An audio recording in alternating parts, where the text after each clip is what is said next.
Good evening, I'm Nora O'Donnell, and thank you for joining us for tonight's CBS News vice presidential debate. Let's introduce the candidates. Minnesota's Democratic Governor Tim Walz and Ohio's Republican Senator J.D. Vance tonight meeting for the first time. Donald Trump, Donald Trump. Kamala Harris. Donald Trump, Donald Trump. Kamala Harris. Donald Trump, Donald Trump. Kamala Harris. Donald Trump, Donald Trump. Kamala Harris. First of all, you're going to hear a lot from Tim Walz this evening, and you just heard it in the answer. Here's what you won't hear, is that Kamala Harris has already done it. Because she's been the vice president for 3.5 years, she had the opportunity. If Kamala Harris has such great plans, she ought to do them now. I will be the first to tell you, I have poured my heart into my community. I've tried to do the best I can, but I've not been perfect, and I'm a knucklehead at times. That's nobody else's business. You previously opposed an assault weapons ban, but it's only later in your political career did you change your position. Why? Yeah, I sat in that office with those San Diego parents. I've become friends with school shooters. Thank you. Senator, we have so much to get to. Margaret, I think it's important We're because going to turn now to the economy. Thank you. Margaret, the rules were that you guys weren't going to fact check, and since you're fact checking me, I think it's important to say what's actually going on. Gentlemen, your audience can't hear you because your mics are hot. Donald Trump, Donald Trump. Kamala Harris. Donald Trump, Donald Trump. Kamala Harris. Donald Trump, Donald Trump. Kamala Harris. Donald Trump, Donald Trump. Kamala Harris. He is still saying he didn't lose the election. Donald Trump refused to acknowledge this. Did he lose the 2020 election? Tim, I'm focused on the future. Did Kamala Harris censor Americans from speaking their mind in the wake of the 2020 COVID situation? That is a damning non-answer. Actually, it's a damning non-answer for you to not talk about censorship. Look, our allies understand that Donald Trump is fickle.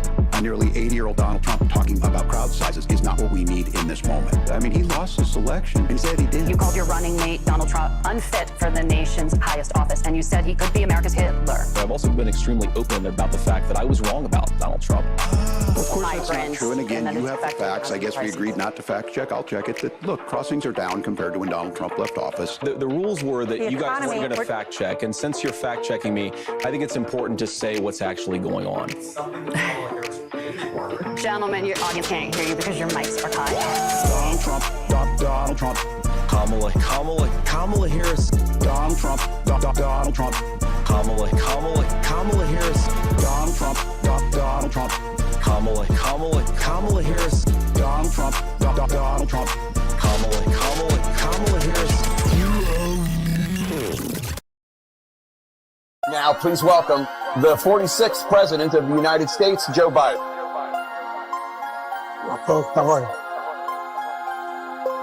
And please welcome the 45th President of the United States, Donald Trump.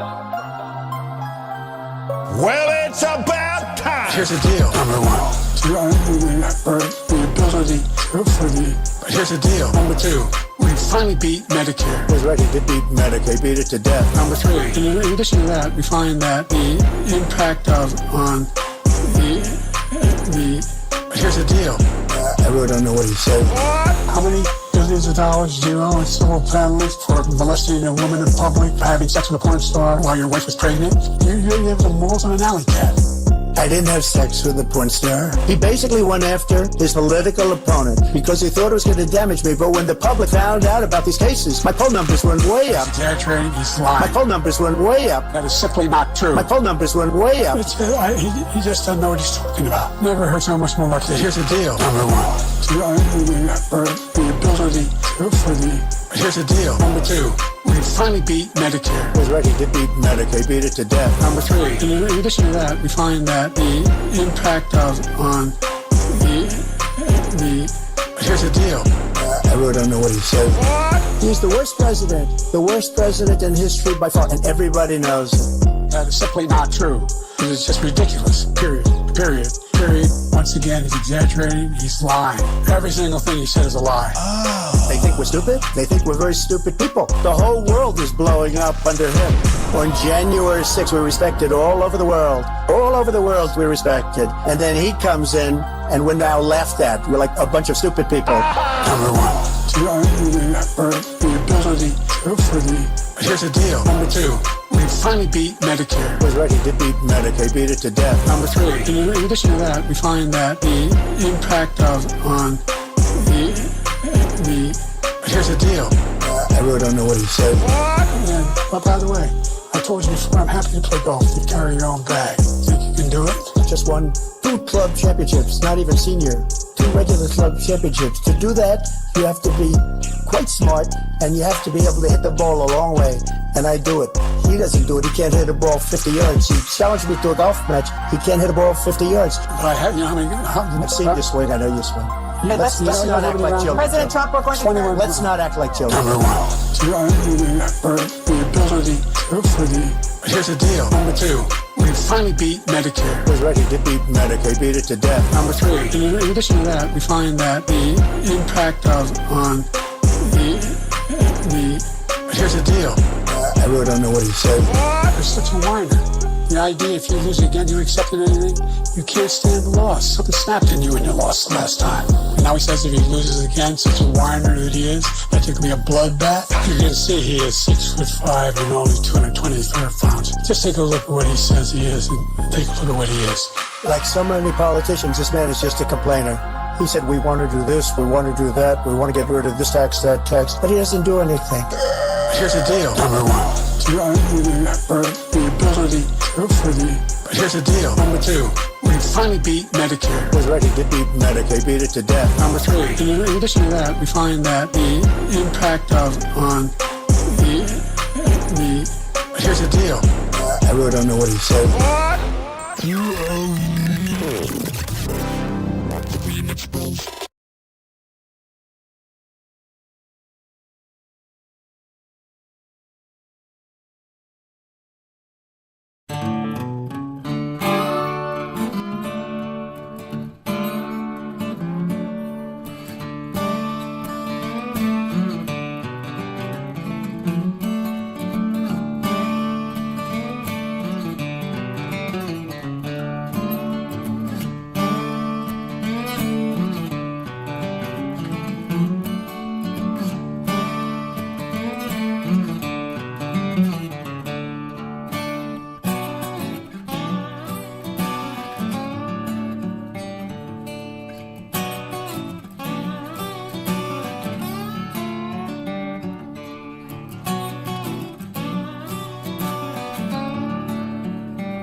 Well, hello everyone. My name is Swamp, and we are back for part 2 of the Socialism Conference of 2025, where the big brains, the big lefty brains of the United States are going to solve all of our problems.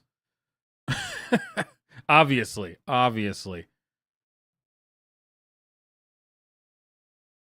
you know what? I just realized I forgot to change my trucker hat from the last stream.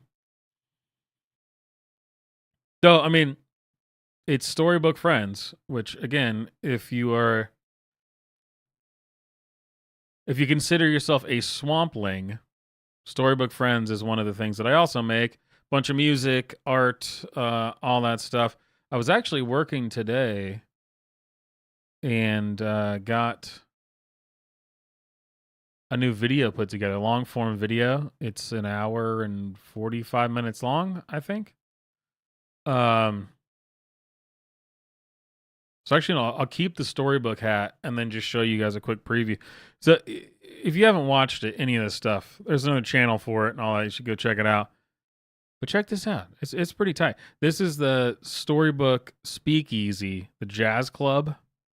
I just finished this today. See, it's hour and 46 minutes. So it's just long form videos to put on when in the background. What's on YouTube? It's a bunch of stuff on Spotify too. But here, check this out. It's pretty slick, I think.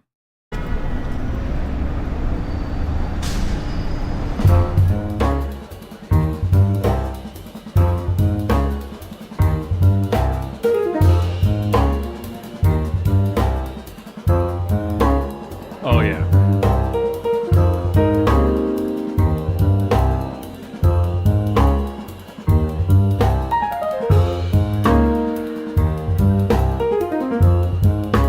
I'm just gonna let it roll until the next animation comes up.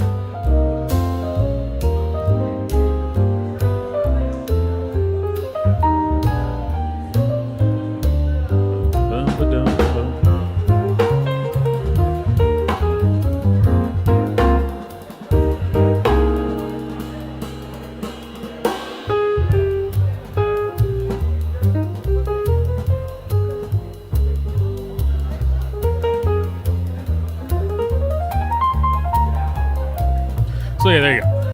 That was kind of the, I guess that's the needle drop for this live stream. But I've not uploaded that one yet, but there is several others. I'm sure you know. I should probably add that link into the description of my videos now, huh? Okay. On to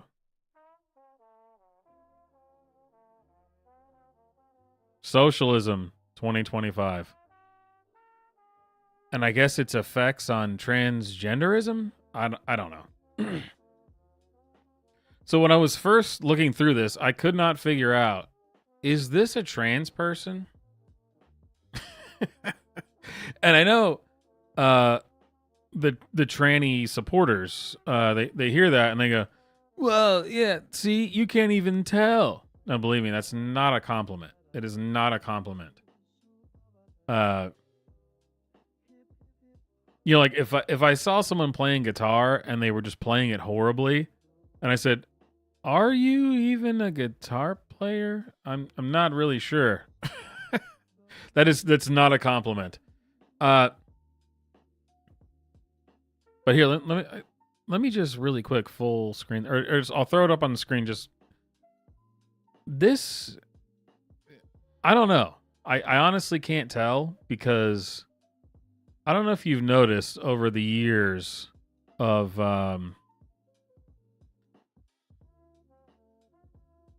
us exploring not the lefty and transgender nonsense, that when they get old, they kind of look like this always, the male and the female. So I'm not really sure. I mean, the skin is just really rough. The hair is really rough. I guess we'll have to learn together. This lecture is called Sexual Democracy, Moral Panics, and Trans Politics, featuring Paisley. Why do these people always have names that I can't? Kura? Well, I guess if we know the name, let's look it up. Okay, let's check it out. Is this a trans woman? Here we go. Paisley Kura? PaisleyKura.com. You see what I mean, though, with these pictures? It's like, remember that guy, that is a woman, that was in the What is a Woman documentary from Matt Walsh? The woman who now speaks out against the transition, like the woman who transitioned into a man and now she's old. She looks exactly like this. There's something's off about this. But if this is actually an actual biological male, then maybe he's just suffered from hormone imbalances his whole life. I don't know. But anyway, Paisley Kura is a professor of political science and women's and gender studies at Brooklyn College. Either way, let's be honest here. This kind of stuff happens all the time with these lefties. So this is either a woman pretending to be a man, right? As a trans man, a woman pretending to be a man. Or this is actually a man. How do the lefties square the circle that a man, again, as they view it, I'm not sure if it's actually a man or not, gets to be a professor of women's studies? How does that make sense? Honest to God, I don't know how that makes any sense. Because to me, this is either a woman or a man, obviously. I can't really tell, because we're in the gender confusion world.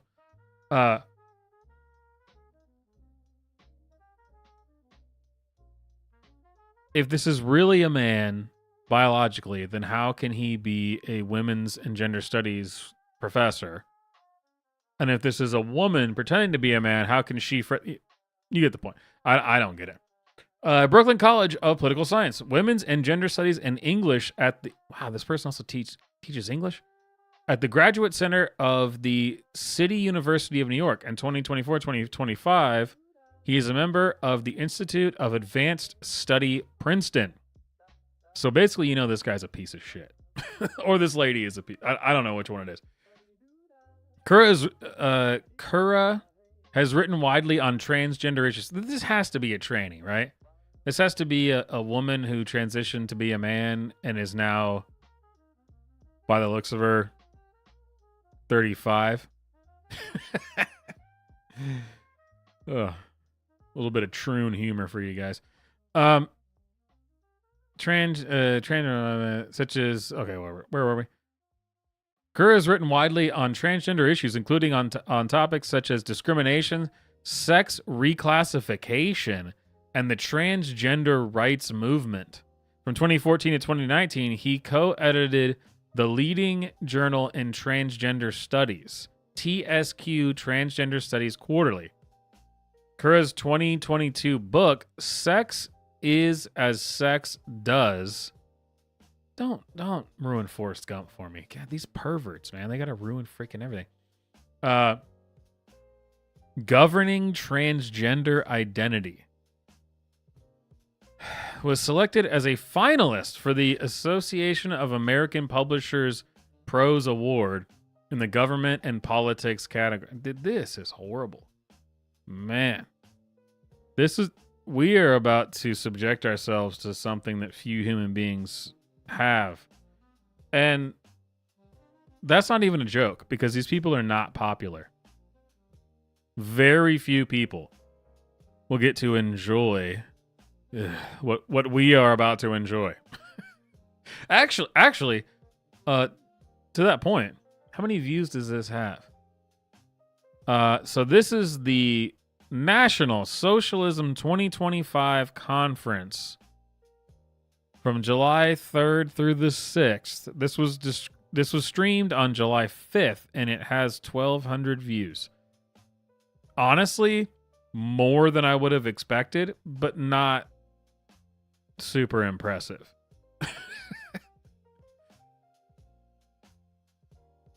Actually, I feel like that's just kind of how I could describe my own life. Okay, here we go. Paisley. God, that's not this person's real name. Paisley as a first name.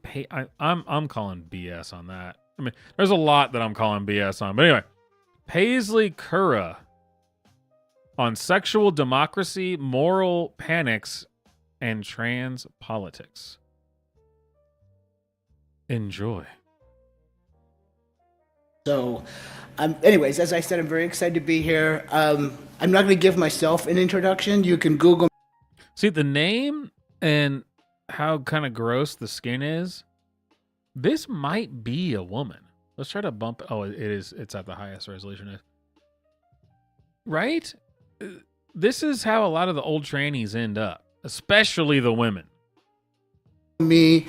Because it's not quite a man. Not quite there. It's kind of weird.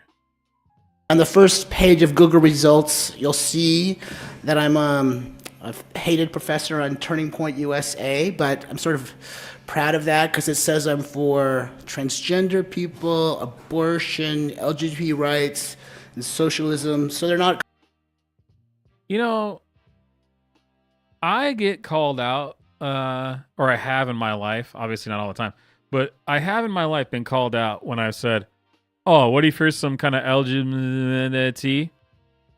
And they go, that's disrespectful. You can at least say the name. I'll use your name. Just use the name. What is this? This is a guy I mean, in air quotes, Completely. who's written books about the damn thing. And listen to how he says it.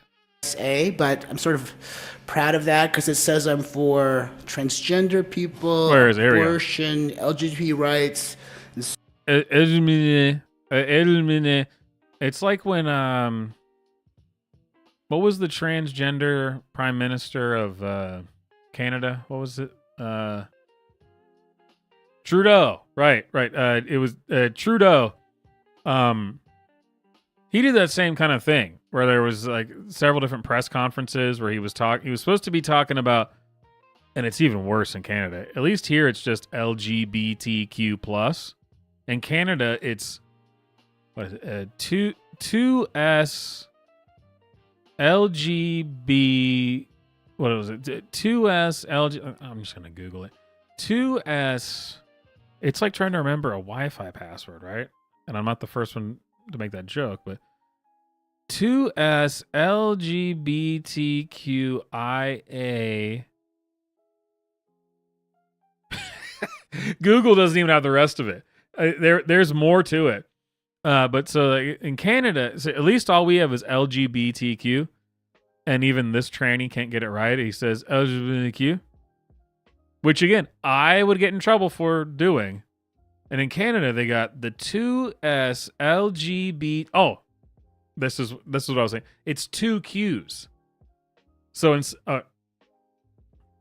stay with me, guys. Stay with me. This is really important. We're learning a lot. We're educating ourselves here. I'm telling you. This is where. So we have LGBTQ. This guy's getting it wrong. Canada has 2S LGBTQQIA plus.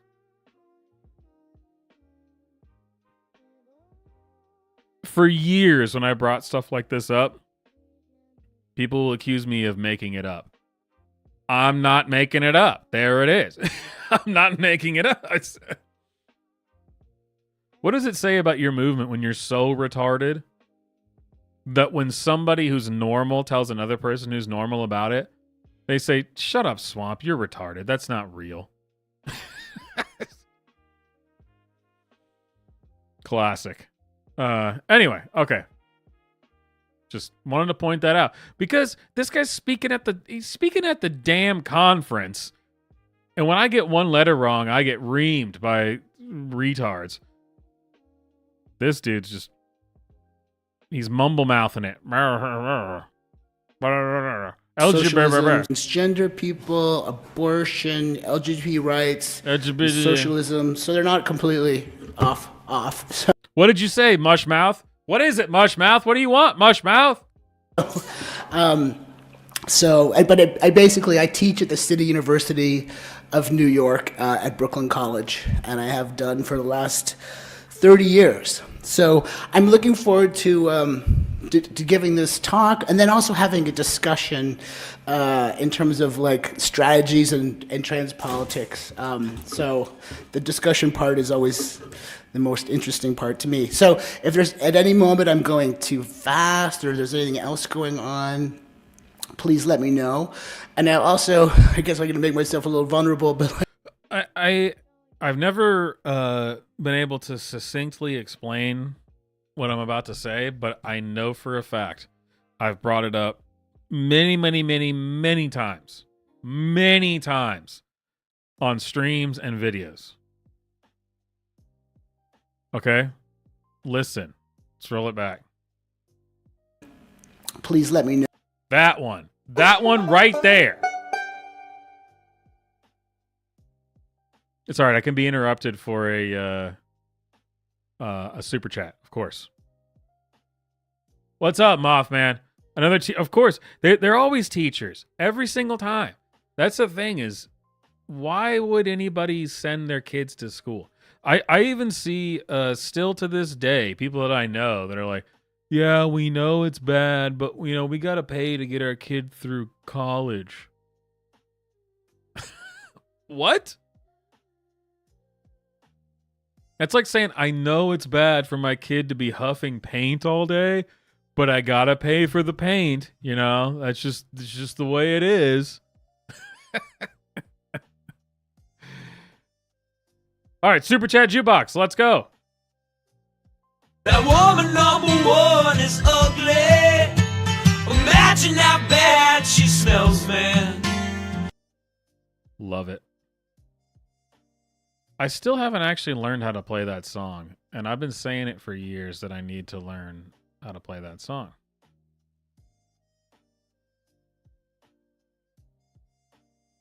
All right, yeah, let's go back to this this brilliant this this brilliant professor.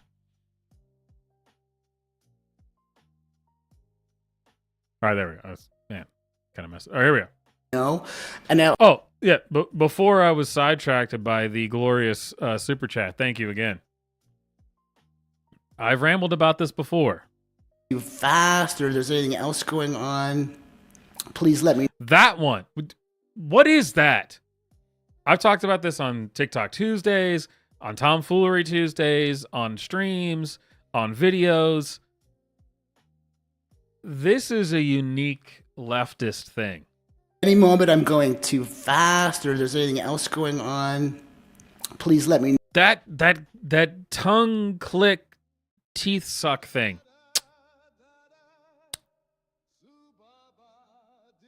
We can debate the ideologies all day, which can be fine. It's fun. This is more interesting to me. What is this physical, unconscious tick that these people have? You really don't find right-leaning people, or culturally right-leaning or politically right-leaning people who do that, who go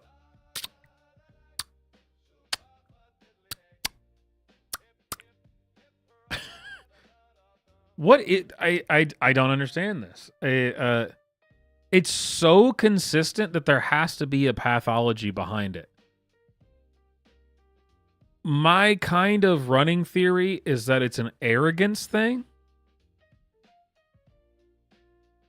where it's something that they've like seen in movies, or something that they've picked up, that their subconscious is manifesting this arrogance in this like intentional how do you describe an intentional thoughtful pause where they go, well, really what I think about that is well, but it's something like that. It's I might not be totally right on, but it's something. It's somewhere around there. I'm telling you. I'm going too fast, or there's anything else going on, please let me. Telling you. It's in the middle of this dude's thing about his monologue about how he's super thoughtful, right? Is like, if I'm going too fast or you need some help, let me know. It's a pathology. There's something to it. I've been talking about this for 4 years on the stream. There's something there. Any moment I'm going too fast, or there's anything else going on, please let me know. Oh man, and it now drives me also, crazy. I guess I'm gonna make myself a little vulnerable, but like an hour before in my hotel room that I've been in too long with very dry air, I just had like a terrible nosebleed. So I'm really hoping it doesn't happen when I'm speaking. But it could. It'll be a very interesting conference experience if that does happen. But hopefully it doesn't, and then remind myself not to touch. That's a good point, Mothman. What is the abolish feminism now? This has to be, so I've never seen this. Let's look it up real quick. This has to be a book, and the title is tongue-in-cheek, right? Or it's supposed to be. It has to be. Because it's got Angela Davis, Gina Dent, Erica R. Myers, and Beth E. Ritchie. It has to be. And it's got periods on it, like, not... Here. Abolish feminism now.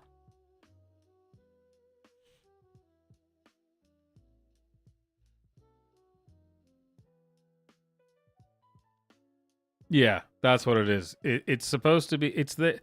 They do this all the time. These types of people. This is supposed to be like the super smarty. You get it?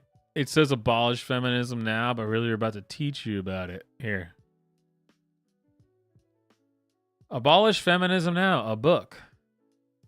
This book has something to teach us about feminism and also about abolition. Abolition. This is so retarded.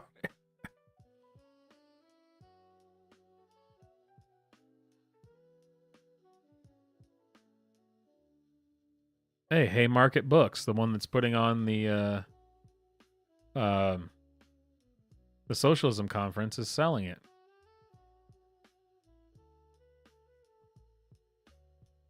No, thank you. I don't want to do that. Abolition. So it's abolition. I thought at first it was abolish. Abolition Feminism Now. There we go. Yeah, I read your message in the chat, and I also saw it as that once I read it. Abolish feminism. It's abolition. Because these retards somehow still think that, like, race discrimination and slavery is a real thing. Abolition. Here, let's get into it. This stupid coupon thing.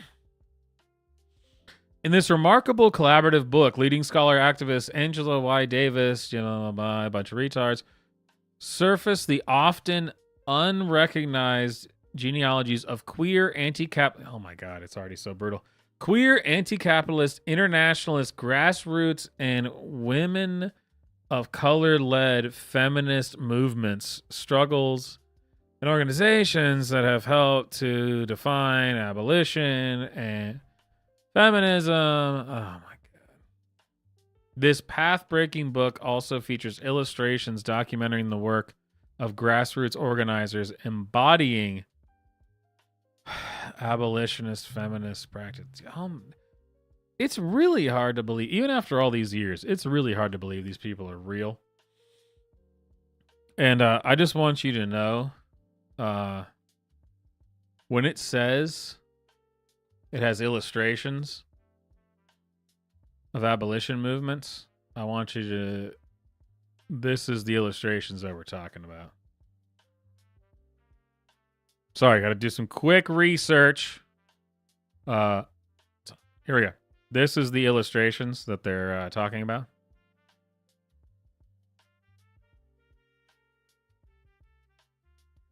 The abolitionist, feminist now movements. It's looking good. It's looking good. Love it. As per usual, I've not let this trans man talk for more than 1 minute. So let's let this professor's genius shine through. All right, here we go. Touch my nose. Okay, so today I want to talk. God, he did it again. I was going to let it go. It was less than a second. He did it again. Okay, so today. The click. What is the click? Someone needs to, maybe I need to write a paper. I need to write a book about this.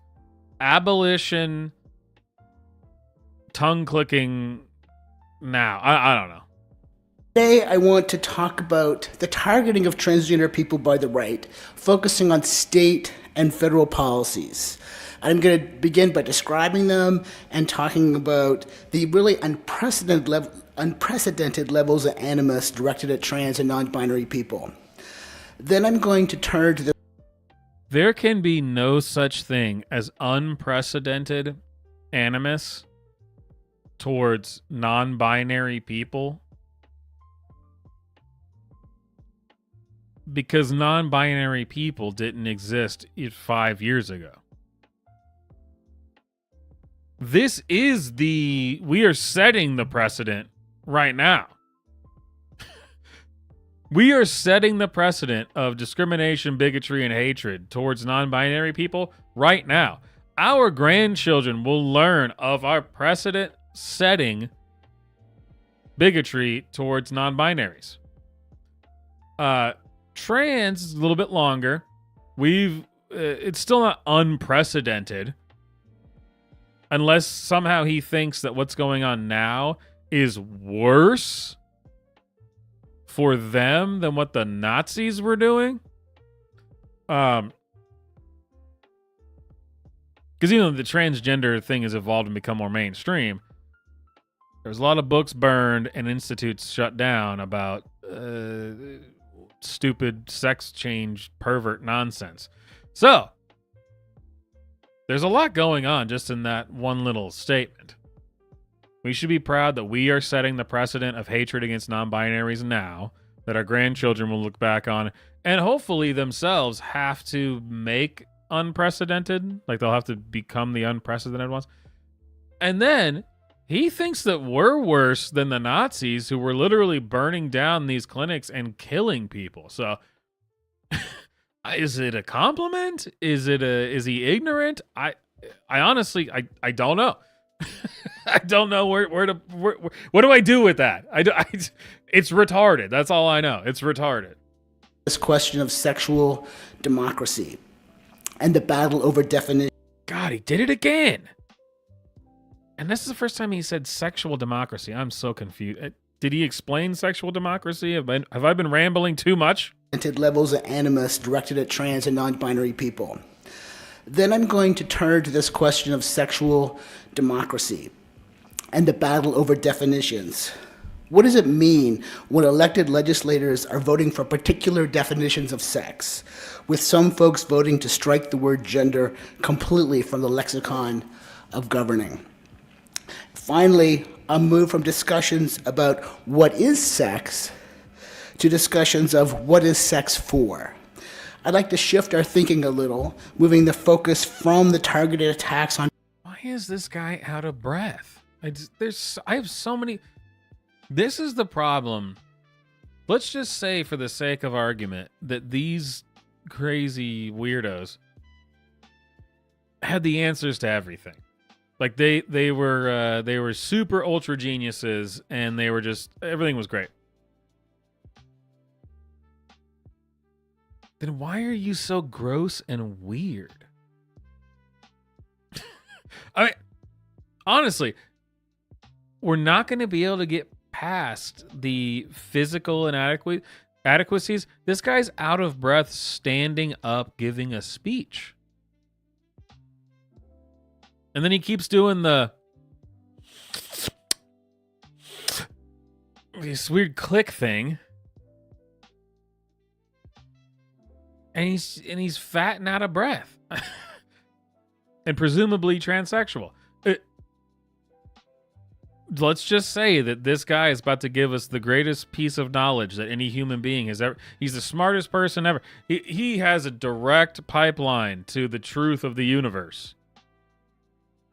Well, it's going to stay with him because you are a gross, pathetic, weird little guy. I don't... What?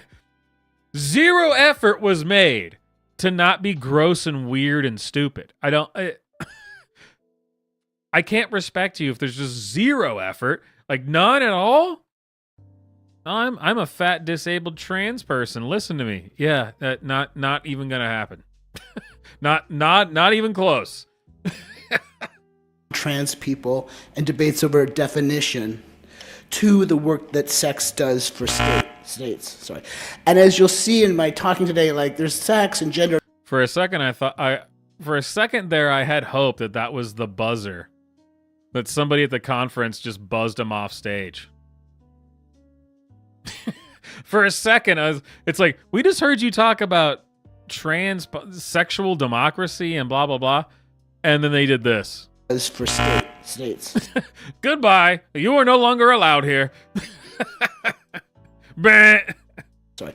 And as you'll see in my talking today, like, there's sex and gender and all these words. Like, I'm not too concerned about gender and sex definitions myself. Mostly I focus on how states define gender and sex. That's really what I'm concerned about.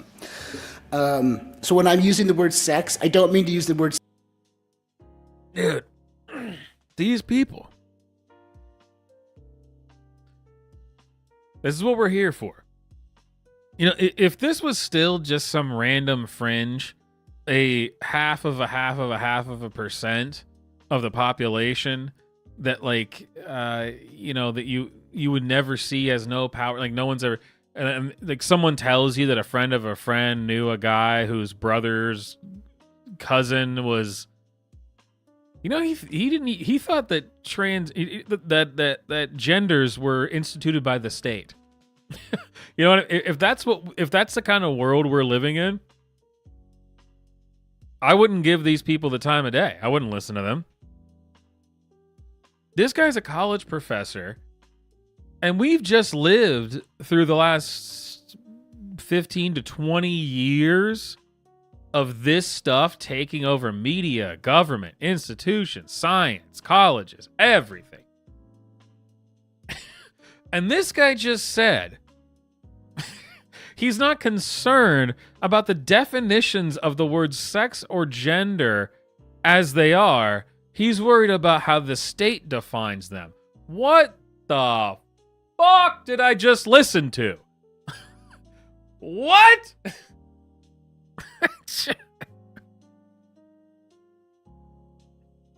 Dude, this is what institutions were made for.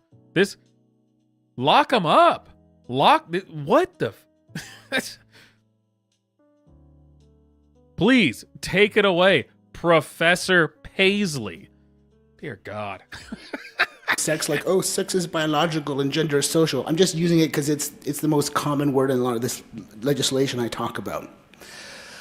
Okay, so so dumb. Oh my God. Well, then what is he even talking? This MF over here can't even define the words that he's talking about. Listen to this again. The guy can't even...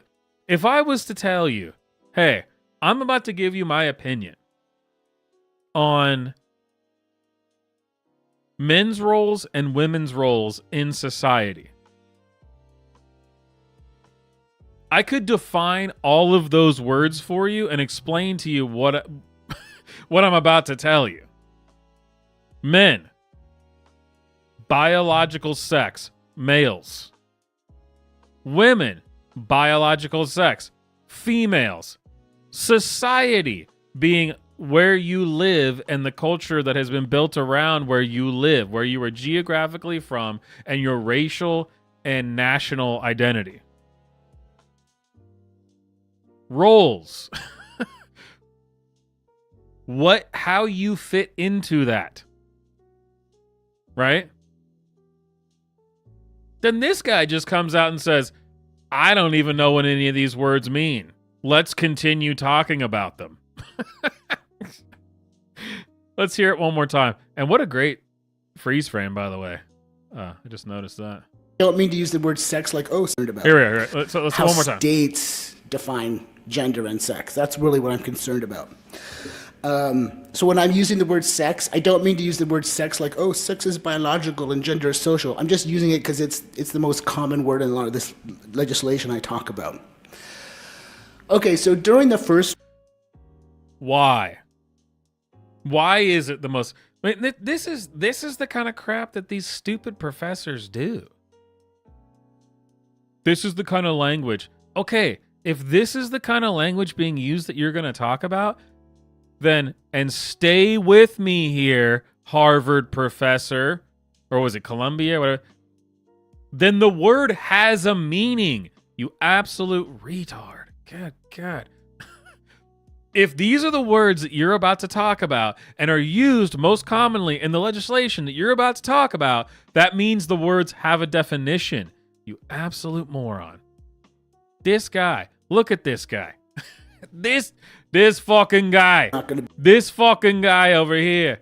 And Jeez. Trump was losing like 94% of I skipped ahead. So this is all being litigated. Oh man, I skipped ahead too far. Here we go. Mental and incontrovertible reality. Oh, I skipped ahead too far. Where is it? Where was he? Maybe they had undocumented in there. They had a lot. Oh my God. I've only gotten 2 minutes into this. I'm already about to blow my brains out. Concerned about gender and sex definitions All right. myself. Mostly I focus on I'm gonna bite how my tongue. Here we go. states define gender and sex. That's really what I'm concerned about. So when I'm using the word sex, I don't mean to use the word sex like, oh, sex is biological and gender is social. I'm just using it because it's the most common word in a lot of this legislation I talk about. Okay, so during the first Trump administration, a memo had Then your words mean nothing. God damn it. These people. This is like saying, I'm about to talk about the color blue. But what that word means is nothing, and it doesn't describe anything. Okay, now let's talk about it. God damn it. See, these people. circulated instructing federal agencies to adopt a uniform definition of sex, which would seek to define transgender people out of existence. Well, during the first Trump administration, Trump succeeded in banning trans people from serving in the military. Overall, the first Trump administration didn't make much headway on this project of defining transgender people out of existence because it got caught up in rule change procedures and the courts. In the 2024 election cycle, Trump's campaign went all out on anti-trans ads, spending about 20% of its ad budget, $40 million, on anti-trans ads in the last weeks before the election. Those of you in swing states may have seen the Kamala is for they, them, President Trump is for you ad, which talked about your tax dollars paying for sex changes for prisoners. So maybe they had undocumented in there. They had a lot of things kind of wrapped up in this. Now let's just take a moment and guess. Everybody, put some money down.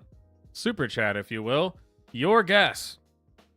Is he going to address this claim?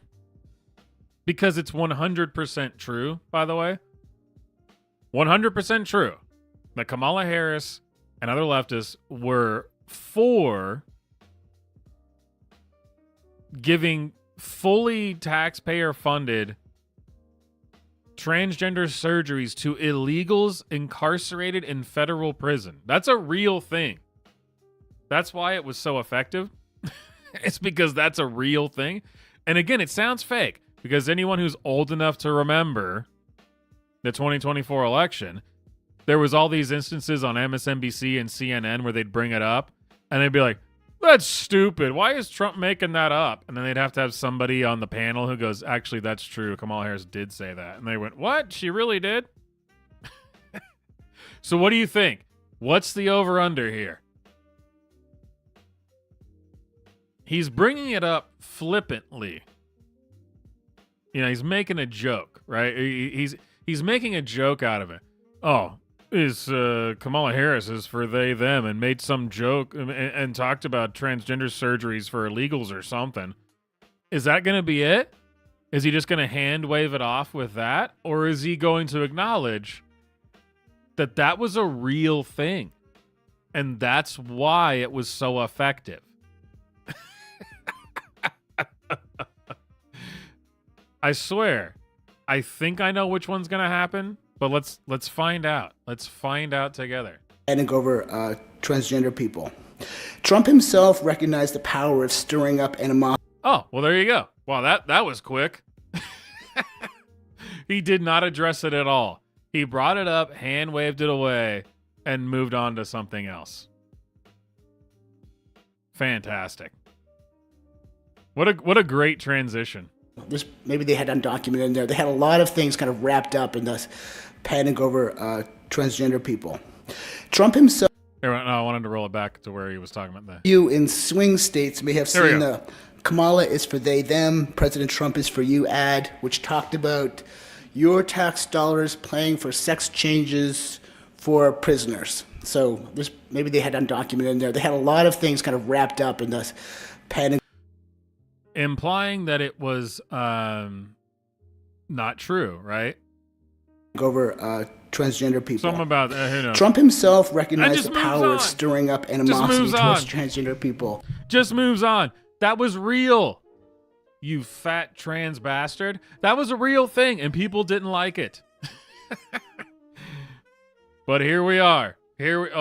What, he made some ads about what? Some kind of like illegal transgenders getting taxpayer funded sex changes in prisons. Anyway, moving on. Wait, was that real or was that not? Moving on. He's stirring the pot here, you guys. That's majorly In offensive. 2023, he gives a speech when he says, it's weird. I talk about cutting taxes, and you all people go like this. And then I talk about transgender, and everybody goes crazy. Who would have thought 5 years ago you didn't know what the hell it was? Yes. He's trying to bring this up as a way to say that this is all ginned up nonsense. My channel's been now around for over 4 years. When I first started making it, started making videos, people literally didn't believe any of the stuff that I was saying, even in my real life. People didn't believe this stuff, even just 4 years ago. Most people didn't believe it. This isn't proof of ginning up hatred. This is proof of you overstepping. And I've said this for years, and people used to get pissed at me about this. People from the right, people I generally agree with, where I'd say, yeah, when I was in my early 20s, I've been to a drag show before. I've seen it. If it's going to exist, it should just be in some seedy bar in a red light district at 4 o'clock in the morning. And anyone who's a part of it should be ashamed of themselves and never talk about it ever again. But if you start stepping out of line, then now we got a problem. When you've moved out of your seedy bar, because they try to play this game. Isn't this America? Aren't we free? You don't understand what freedom is. And your allotment of freedom, to put it in the most angering way possible for these people, your allotment of freedom is a seedy bar in some shit part of town at 4 o'clock in the morning. Yes, I don't want to spend my day after worrying about or having police worry about going to round up cross-dressers to kill them. That seems like a waste of resources. I don't want that. And so to that end, 4 a.m., gross, nasty place. Don't ever talk to anybody. Don't show it. Don't talk about it. Because if you step out of there, then we got a problem and you'll be arrested. That's your allotment of freedom, which again is kind of a facetious way to describe it. But you had it good. You had it better than any other country on earth, because anybody else still will kill you. And now you're running around acting like a retard. Anyway, but what were we talking about again? This guy's just so pissing me off that I'm just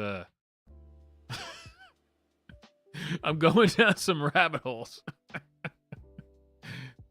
But that's what we're here for. Attacking trans people, for Trump, attacking trans people is a matter of political expediency. It's not particularly clear whether he cares one way or another. Oh, right. That's why I brought it up. Behind Trump, one finds Christian nationalists who would like to bring back a state-sanctioned gender hierarchy. There is also another conservative project, outlined in Project 2025, that sees eliminating recognition of class. So here's the thing. This is why these types of videos are so hard to stream and react to. Just listen to what this guy just said. I mean, there's a lot to break down in the insanity and the lies. Just listen. People as a matter of political expediency. It's not particularly clear whether he cares one way or another. But behind Trump, one finds Christian nationalists who would like to bring back a state-sanctioned gender hierarchy. There is also another conservative. Behind Trump, one finds Christian nationalists who would like to bring about a state-sanctioned high. This is the way these people talk. I mean, what a ridiculously loaded sentence. I mean, what the?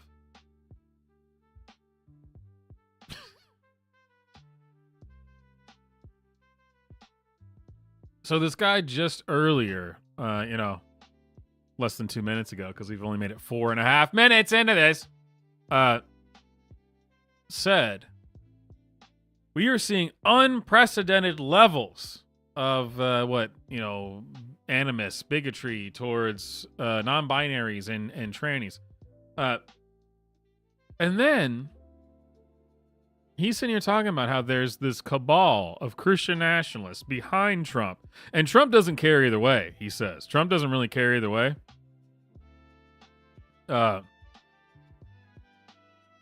Who want to take us back to how do you work the state-sanctioned hierarchy of genders or some crap? What? Wait, so it's either unprecedented, and this is just one particular point in this whole thing. It's either unprecedented, meaning it's never happened before, or we're trying to go back to a time when there was state-sanctioned gender hierarchies, which would imply that this is not unprecedented and actually isn't even as bad as what was before, because we want to go back to the bad thing. Follow me?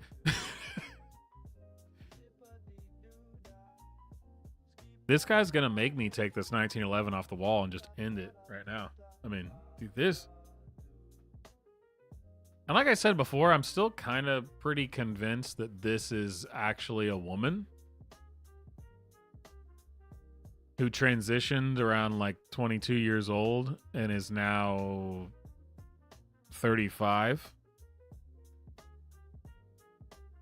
And actually, let me pull this up because I brought it up earlier as my evidence for this. Is what's that person's name?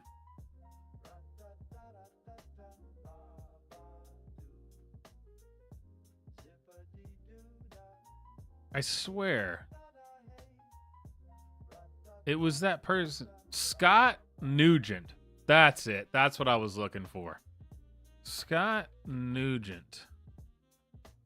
Who is a woman who did everything I just described and now regrets all of it. And tell me these two don't look the same. Let's pull up the pic. Wow. Why is that so low res? I'm telling you. This is why I think that this person is a tranny. I'm just trying to find a decent resolution image for this.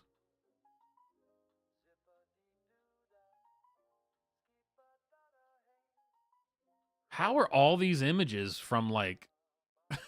This is retarded. Just give me a decent quality image. That's all I'm asking, Google. So I guess Google probably hates this person, to be honest. Since it's a woman who's regrets the transition. Maybe they... Okay. Dude, there's gotta be a... Even a 720 would be great. Just give me a picture.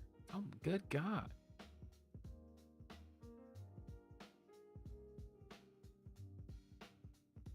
This is driving me insane. Here, let me pull... I'm trying to find one picture of this person that's like not 240p. What?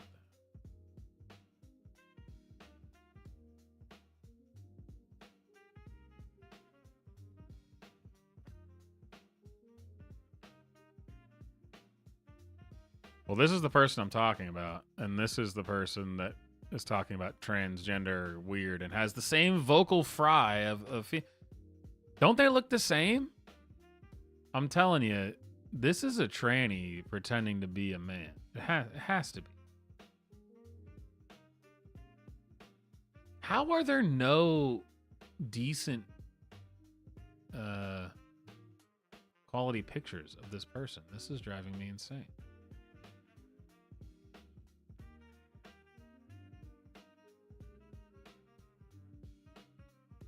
Okay.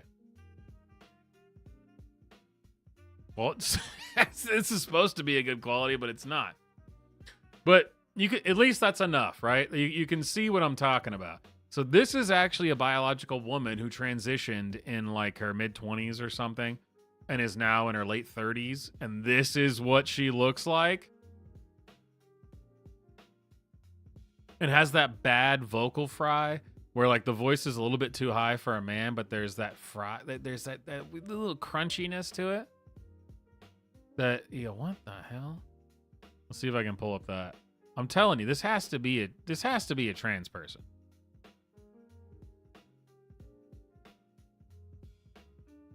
God, I hate the internet so much and social media. Just show me the goddamn clip. For the first time in history, a marginalized group has a huge dollar sign on the top of their head. So don't listen to what she's saying. Just listen to her voice. We have 5 children's hospitals in the United States promoting that. See, hear the voice? Now listen to this. A project outlined in Project 2025 that sees eliminating recognition of classifications based on race, gender, disability as part of the project. It's gotta be a lady who's like in her late 40s now, I guess, and transitioned in her 20s. It has to be. I mean, that's a dead ringer. That is just...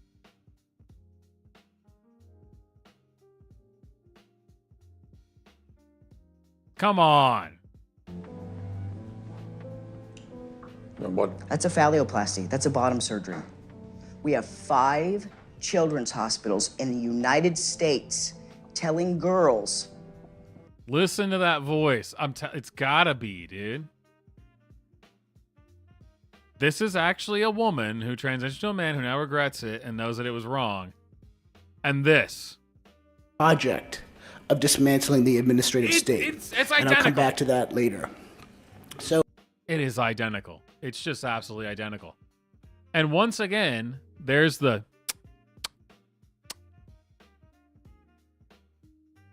I've brought this up, the little click, so many times over the last 4 years on streams.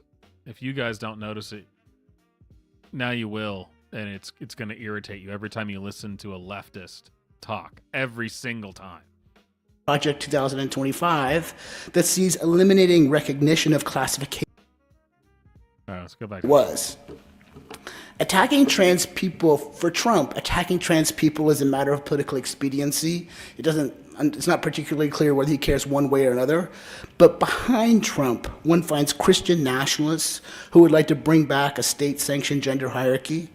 There is also another conservative project outlined in Project 2025 that sees eliminating recognition of classifications based on race, gender, disability as part of the project of dismantling the administrative state. And I'll come back to that later. So I just want to talk a little bit about... I cannot stand the way these people talk. Let's hear that one more time. There is also another conservative project outlined in Project 2025 that sees eliminating recognition of classifications based on race, gender, disability as part of the project of dismantling the administrative state. And oh my God. All of this is, this is bureaucracy embodied in an ideology. I mean, what the... You guys know the meme based, based on data, but the meme of like the bell curve thing where some low IQ person thinks a thing where they go, what? That's a man in a dress. That's not a woman. That's a man in a dress. That's the low IQ person. And then all the mid IQ people go, no, it's a woman. It's a woman. Then the high IQ person goes, that's a man in a dress. Literally all of college professors are the mid IQ people. They're just total midwits who just, honest to God, I mean, this is not real. I mean, listen to this ridiculous sentence. I mean, good God. If I could just break this down. I could type it out, transcribe it, and let's break down this sentence. This is not a sentence. This has no beginning or end. This is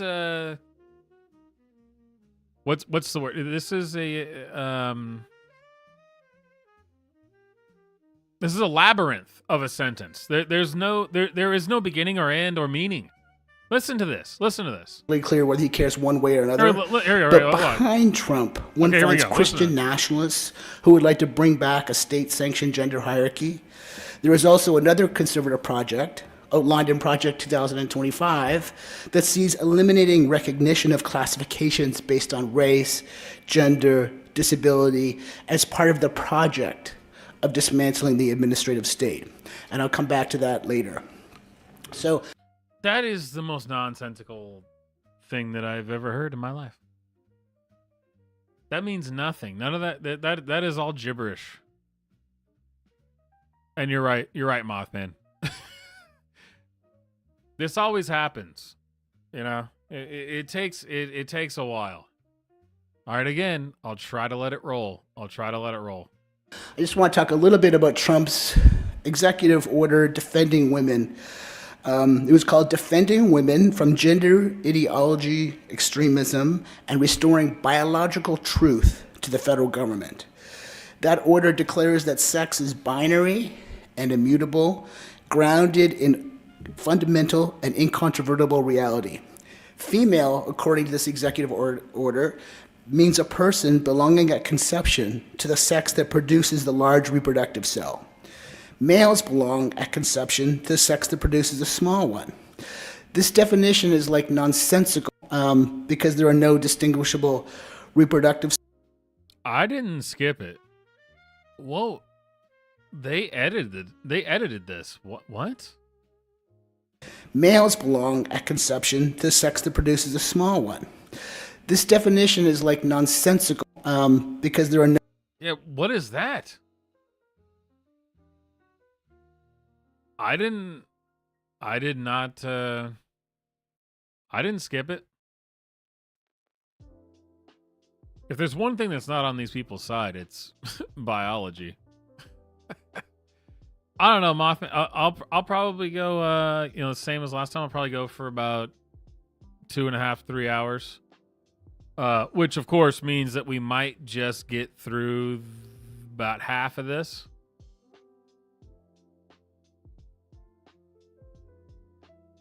But, we'll see how it goes. Every super chat goes towards keeping the stream going. Because, of course, as, I forgot to point out that the super chats activate the super chat jukebox. Let's rock and roll. All right. Our wacky and crazy radio hosts. So they obviously edited part of, and you know what? Actually, from part one of this, they did actually edit this. Because you can go to the list here. So this is how far we made it through the opening ceremony. But they have 2 videos that are unavailable that they hid. And then they edited multiple of these videos. Which is just classic.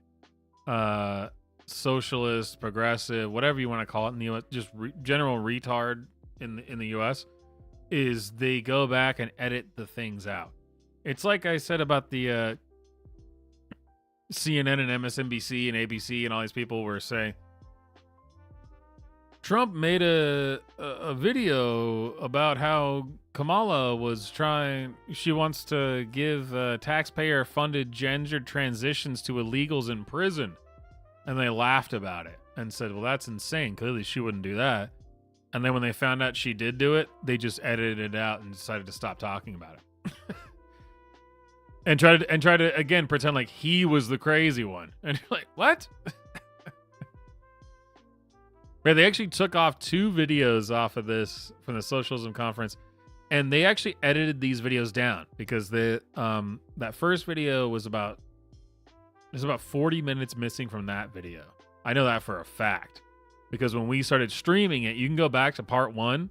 I had to skip through to find where it started, which you could say, no, they just cut out the first part, right? The part where no one was talking. I don't know that works for every single one and the ones that they've removed because there was another training one that they've actually taken off that I couldn't find. Produces the large reproductive cell. Males belong at conception to... Okay, I gotta actually listen to this guy's stupid biology lesson. Let's see if this guy can actually give a biology lesson. We know he can't. Extremism and restoring biological truth to the federal government. That order declares that sex is binary and immutable, grounded in fundamental and incontrovertible reality. Female, according to this executive order, means a person belonging at conception to the sex that produces the large reproductive cell. Males belong at conception to the sex that produces a small one. It's crazy how much this I hate definition this guy. is like nonsensical because there are no distinguishable... God, it gets me every time. What did they cut out of it? This definition is like nonsensical. I would have loved to hear his reason why that definition was nonsensical. Because there are no distinguishable reproductive cells at conception. Still, it applies to all agencies and programs of the federal government.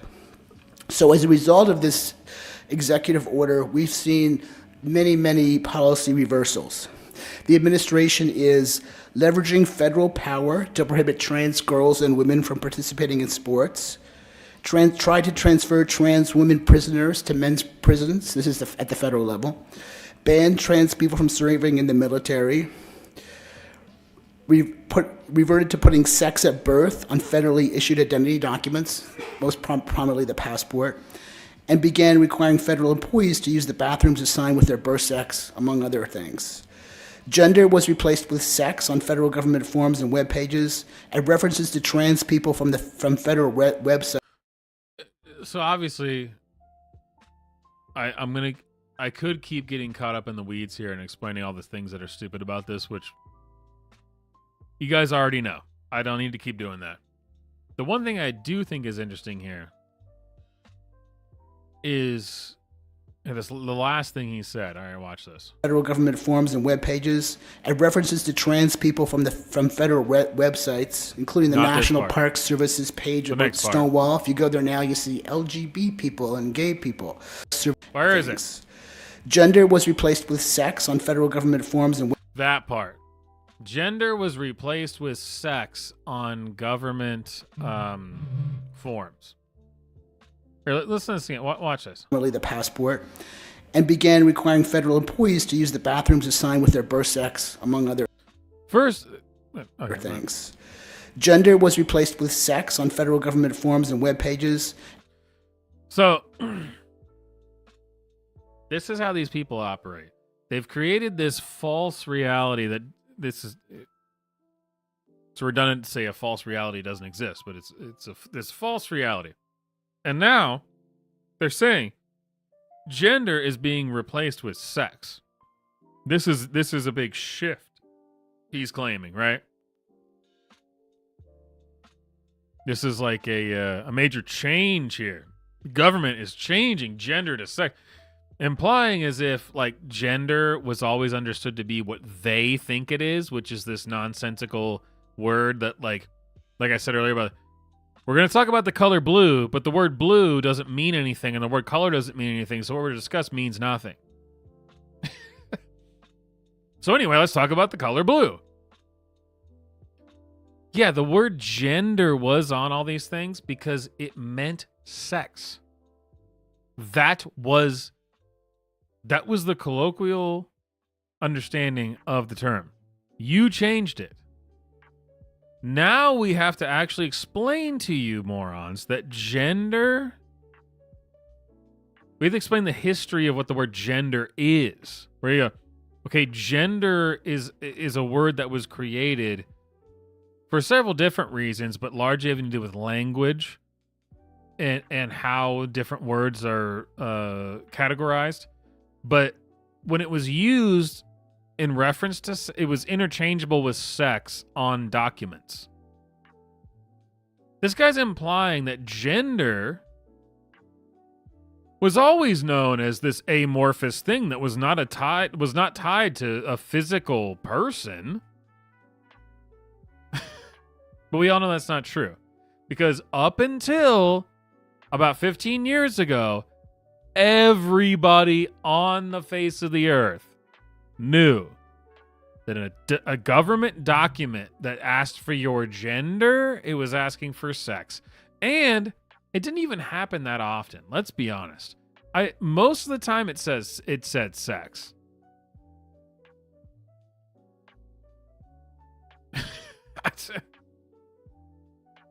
But here we are. And then that brief thing that references to began requiring federal employees to use the bathrooms assigned with their birth sex. This is the exact same thing again. So the gender thing versus sex, he's pretending as if this is something new that has happened. Oh no, he's changing gender to sex. He's changing gender to sex. And then before that, he says, well, now they're requiring people to use bathrooms that align with their sex. Just out of the blue. Just suddenly, they're saying that a woman needs to use a woman's bathroom and a man needs to use a man's bathroom. Just suddenly. That was not the case before. Now they are. I'm pretty sure that's, again, buddy. You're not getting this among here. Other things, sex at birth on federally issued identity documents, most prominently the passport, and began requiring federal employees to use the bathrooms assigned with their birth sex, among. They began requiring federal employees to use the bathrooms with their birth sex. They began doing that. They just started doing that in 2025, you guys. That was never a requirement before. Have you ever heard of any laws that require men and women's spaces to be separate? Doesn't exist. Never happened. In 2025, because they hate trans people, they suddenly said, you know, do you remember being a kid in 1975, 1982, 1993?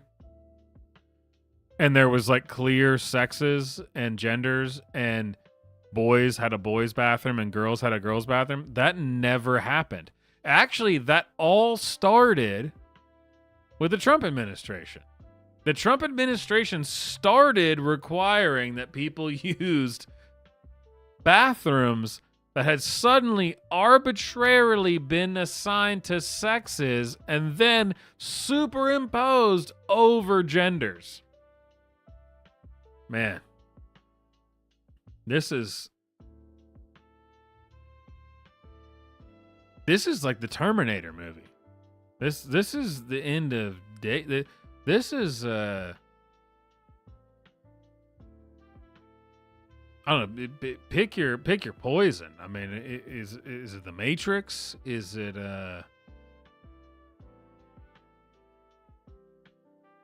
whatever post-apocalyptic? Imagine women being expected to use a bathroom that's assigned to the female gender.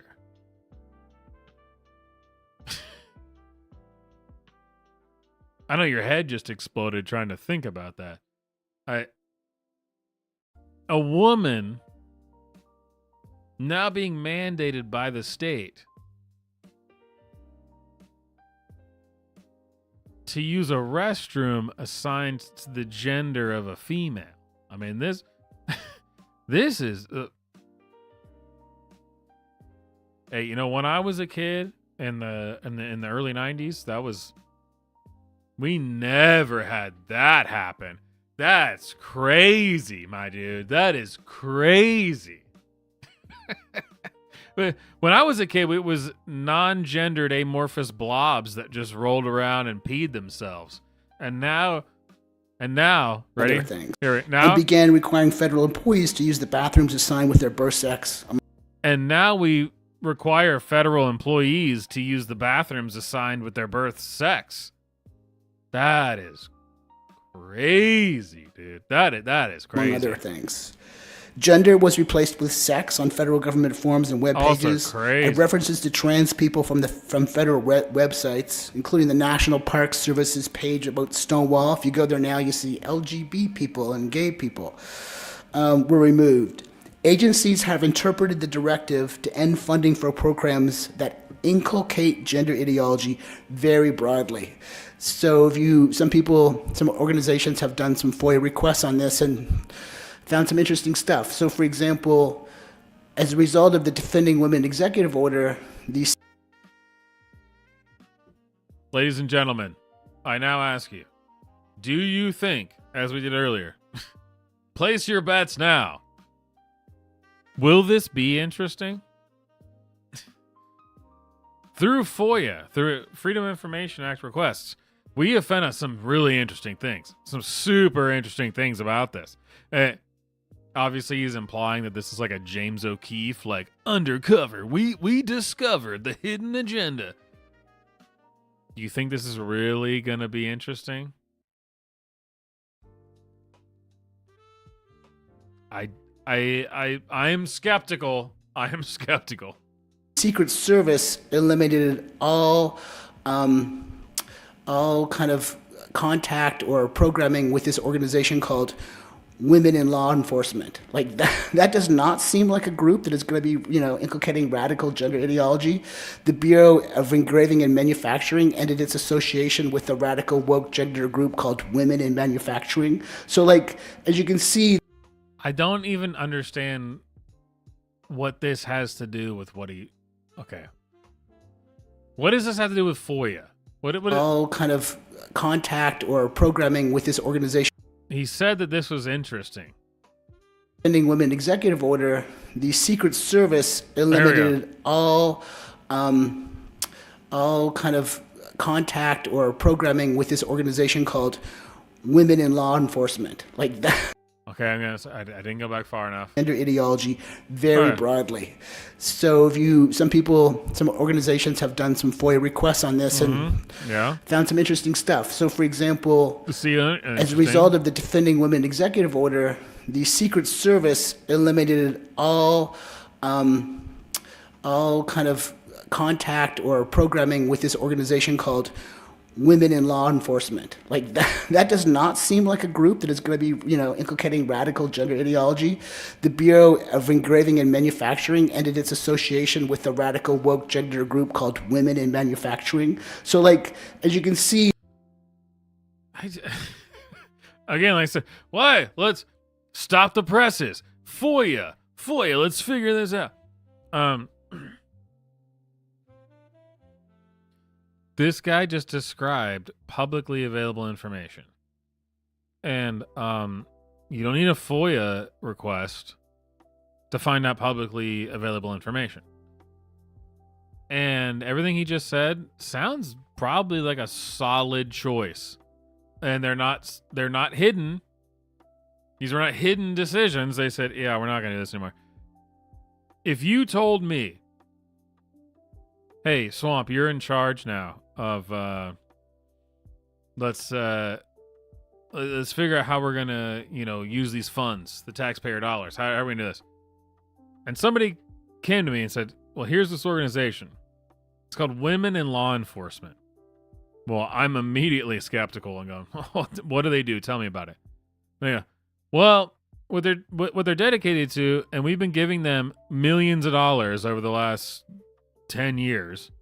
What they're dedicated to is changing the percentage of male to females in law enforcement. I would say, well, no, that's retarded. We're not going to fund that anymore. Goodbye. Thank you. Come again. And again, that would not be something that requires a FOIA request. He's implying that this is like a secretive thing. I guarantee you, whoever was involved in the decision to not fund women in law enforcement, like nonprofit, whatever the organization is, whichever person that was, if you asked them that, they would go, "Oh no, hell yeah, I did that. Are you kidding? Women are retarded. They should not be in law enforcement." We went undercover. We went James O'Keefe on this. We put in secret cameras. And it's just a guy saying, "Oh, wait, you want to ask me about the thing that is publicly available about what I did?" Yeah, so we don't fund organizations that want to make law enforcement 40% female by 2040. We just don't do that. Oh, why don't we do that? Well, because it's fucking retarded. Because women can't do the job that women can't do the job that men can do. It's just not possible. You may sit here and talk about it all day, but when that 6'8" black guy named George Floyd is running at you, I'm sorry, the just fantastically trained woman from women in law enforcement who demanded 40. No, actually, it was 30 by 30. That's what it was. They wanted 30% women. This is a real thing. I said 40, but it was 30 by 30. They wanted 30% women in law enforcement by 2030. Yeah, the ones that wanted that, once they got a 6'8" guy running at them called George Floyd, who's about to beat the shit out of them and kill them, suddenly, oh man, I can't handle this situation.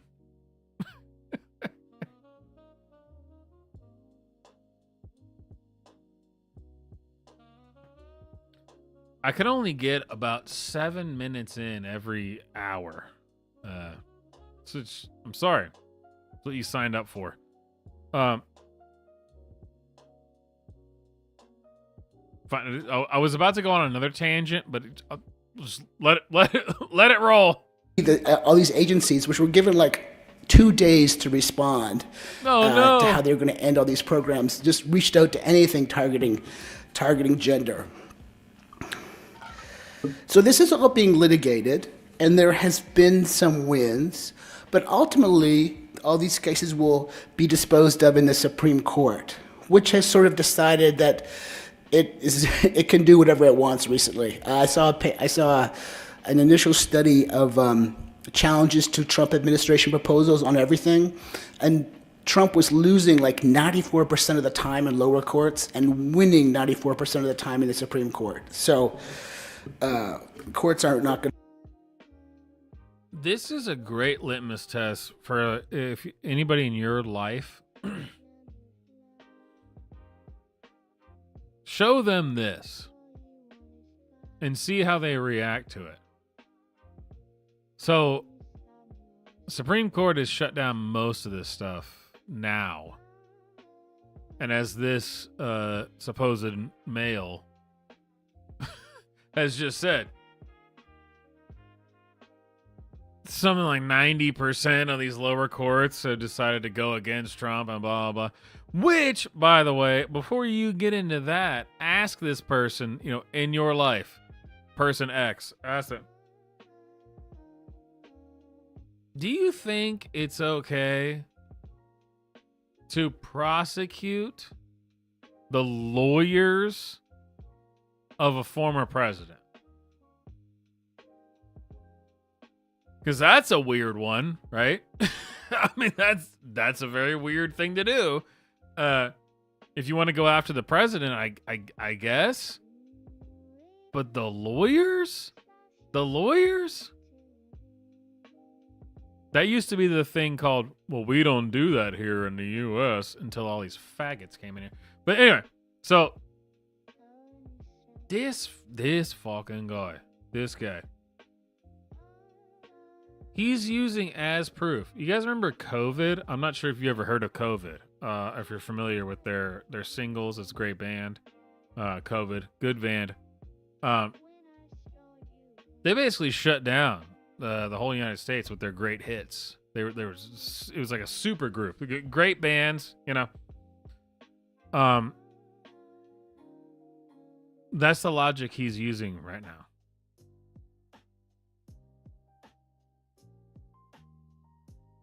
A bunch of faggot experts who want to kill you. Literally want to kill you. As I'm rambling and Mothman comes in clutch with another another super chat. I appreciate it. Well, yeah, George Droid. I mean, what am I going to do with... I mean, of course.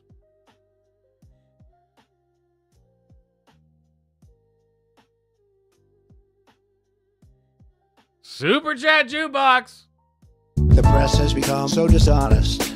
The public doesn't believe you people anymore. You have a lower approval rate than Congress. You know, I've been hearing more and more about a thing called fake news. Fake news. I've seen people destroyed, and I think it's very unfair. Nailed it.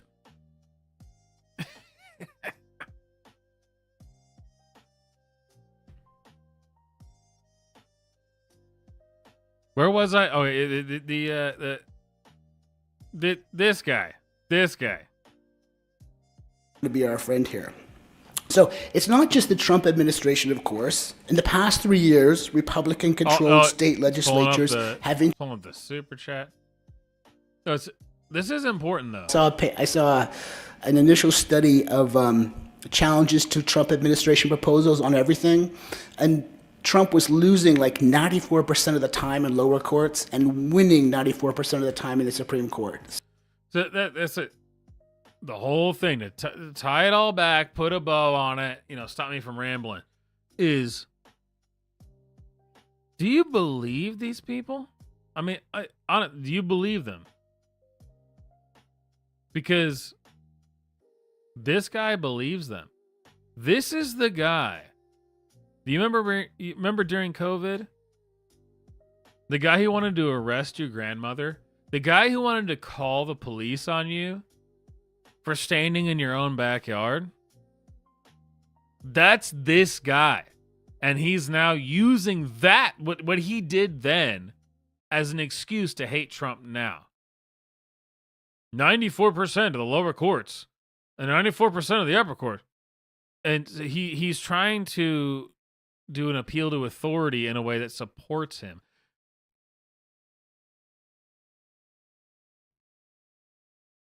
You know what?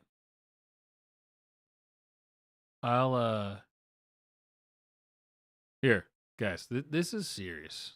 I'll edit this this section out for its own video, because I was just thinking about this recently, and this is a real thing. Okay, here. Let's restart the music. Right? Let's get a good feeling going, good vibe.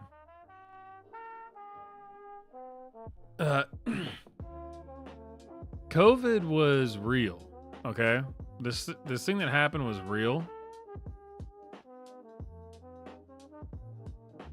And those people actually did want to kill you. They said it. They did everything they could to make it happen even. And this is a real thing that I feel like most people are not squaring with. They're not dealing with this fact. And you have a lot of people who are still acting this way, including this guy at the Socialism conference. And the reason I'm taking a second and turning up the music and talking about this is about once a month, and maybe once a month, maybe twice a month, I actually have dreams. I'm not kidding,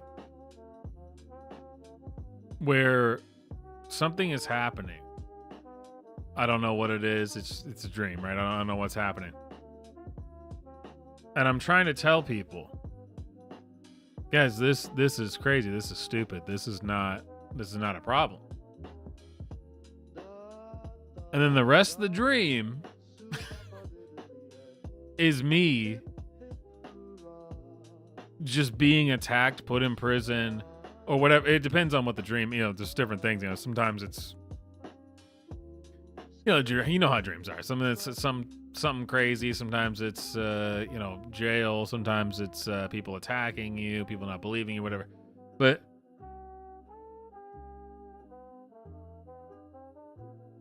I think that, correct me if I'm wrong, I think a lot of people don't understand they actually have post-traumatic stress from this. And it should be real. This is actually a real thing, and it's really important to understand. This isn't some abstract thing that happened to somebody else that you know. This really happened to the entire world. And these people are still here. They still have jobs.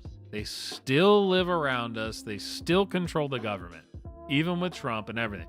They're still here.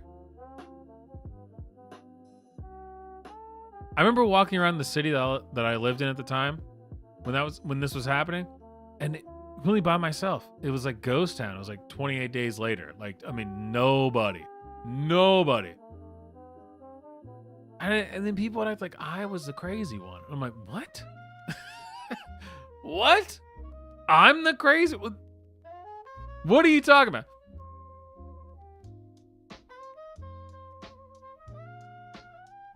These people are still here. And if you followed this channel for any amount of time,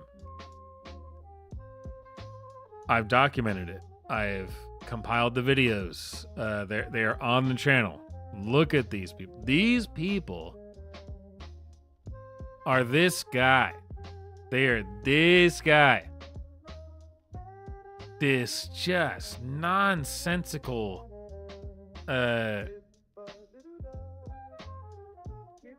what do words even mean? I don't know. Well, we all just did what we meant, or we thought was good. Well, then you need to step down and not be a college professor, or you need to step down and not be a journalist. You need to step down and not be an expert, right? Because you were so wrong about this that what you did directly resulted in people dying, and you directly resulted in people losing their jobs and permanently destroying their lives. So if that's how it is, well, then you can go fuck yourself. I feel like people really don't appreciate how the United States before COVID lockdowns versus now, totally different, completely different society. Obviously, America had been changing since the creation of the Federal Reserve, but that's finances. That's a different thing. And culturally, it's very different. The COVID lockdown showed something that I did not see coming. That most people in this country are not Americans. They are not capable of looking around and discerning what's happening to them. They can't do it. And because they're incapable of that, they will wish your death and tell you that you should die.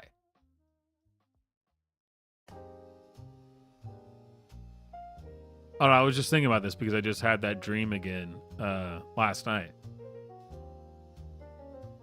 I have it about once a month. It's always different, but it's the same kind of thing about the... You go, wait, what? Why am I being attacked over this? What did I do? I know for a fact that I'm not I didn't... I'm just telling somebody what happened, and they go, oh, Swamp. This guy, he's the one of the he did it. He's the guy.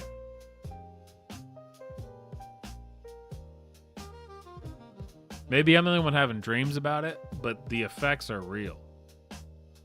It's a real thing.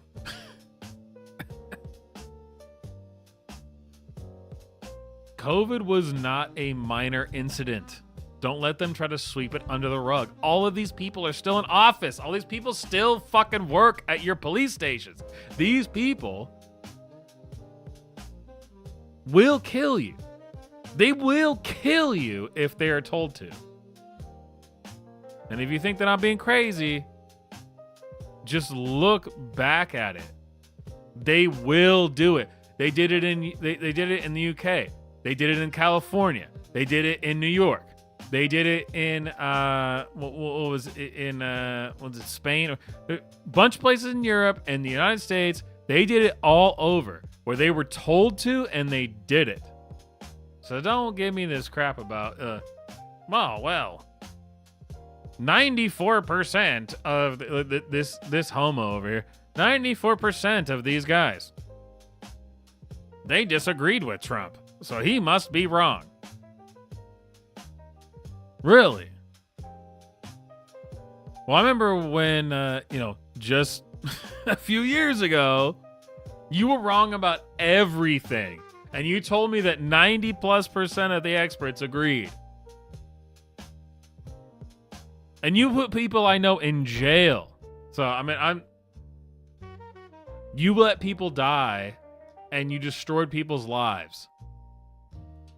And not only did you do that, while you were doing it, you kept saying, I hope you die. You deserve to die. I hope you're killed. I mean, come on. This fucking guy, this little tranny guy. Oh my God. This just kills me, man. I cannot stand it. It's so evil. You are so evil. What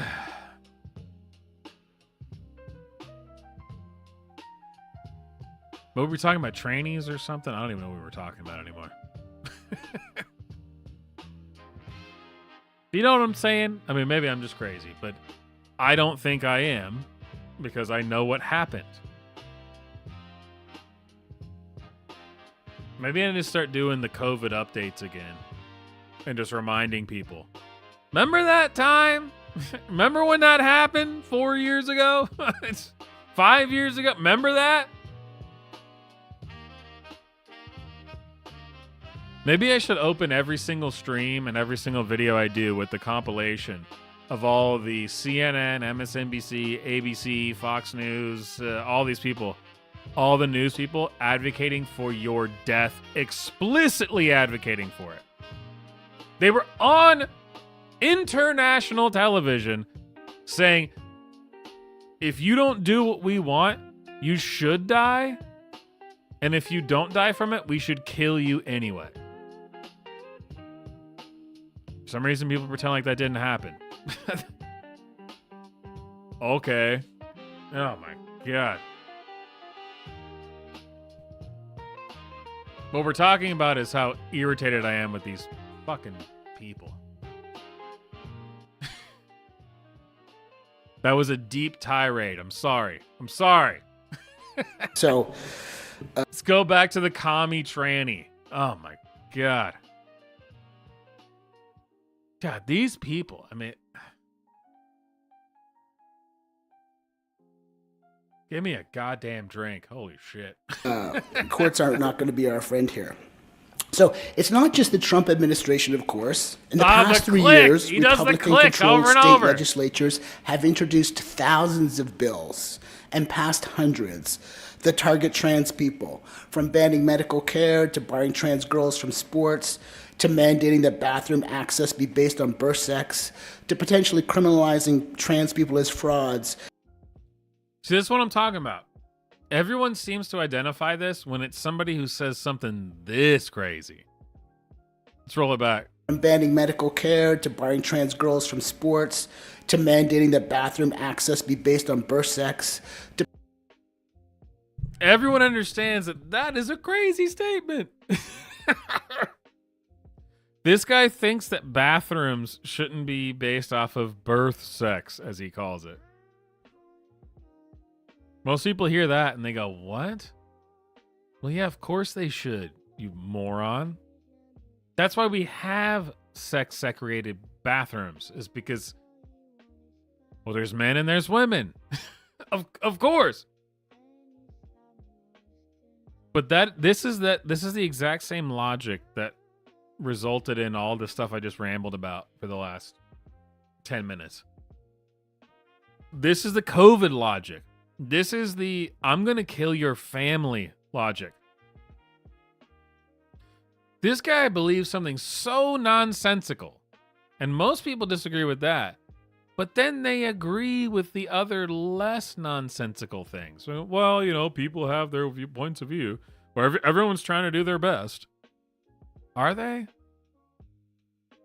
And even if they are, does it matter if you're 100% wrong?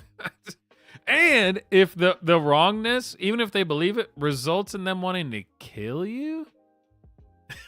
I can't stand these people. I potentially can't stand criminalizing trans people as frauds if our identity documents fail to list the sex we were assigned at birth. So from all of this, it seems like justice for trans and non-binary people hinges on definitions, on the meaning of sex, of gender, and the relationship between them. On the one side, trans rights advocates rely on explanations about the mutability of gender, the secondary status of sex in determining social roles, the centrality of gender identity, and the non-binary nature of characteristics often associated with sex difference. Can we subtitle this? I'm wondering. Okay. And let's turn this on.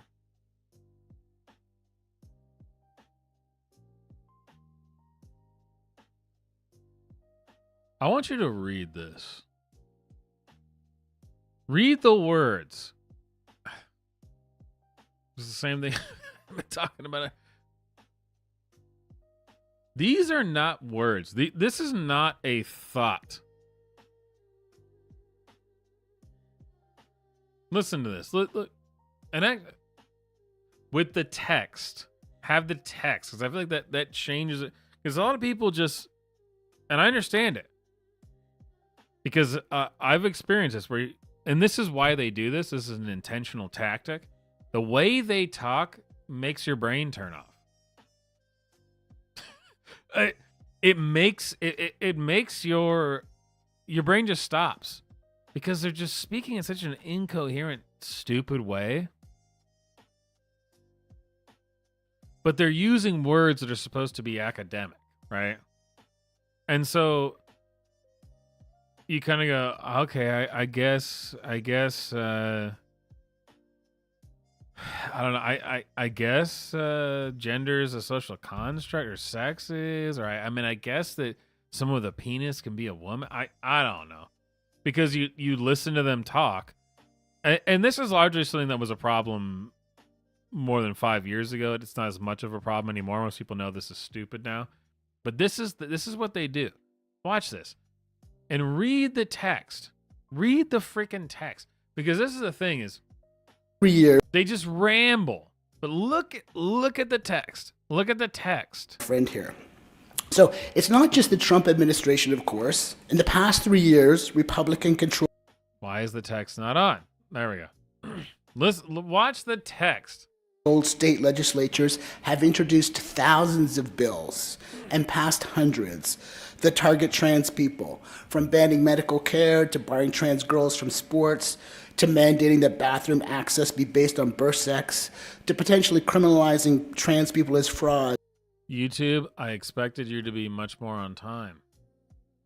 If it's this late, then it's just not helpful. If our identity documents fit. If it's a full 2 seconds late, then it's just not helpful. Is that really what it is? Fail to list the sex we were assigned at birth. There we go. Okay. So now, let's watch the words. So from all of this, it seems like justice for trans and non-binary people hinges on definitions, on the meaning of sex, of gender, and the relationship between them. On the one side, trans rights advocates rely on explanations about the mutability of gender, the secondary status of sex in determining social roles, the centrality of gender identity, and the non-binary nature of characteristics often associated with sex difference. In contrast, the anti-gender movement posits that gender identity doesn't exist, that gender is a synonym for sex, that sex is binary, given by God or nature, and unchangeable. And 3 years ago, there was a documentary called What is a Woman that was produced, a right-wing documentary. We need, this is why people just talk endlessly on nonsense. Can you let's try this. Can you on YouTube just download the, well, you can download the video, but can you download, oh, I forgot to dislike the video. Can I download the transcript? Because this is so nonsensical. It's just crazy. I would have a hard time trying to come up with something this nonsensical. These words don't mean anything. But I would like to hear what he has to say about Matt Walsh, for sure.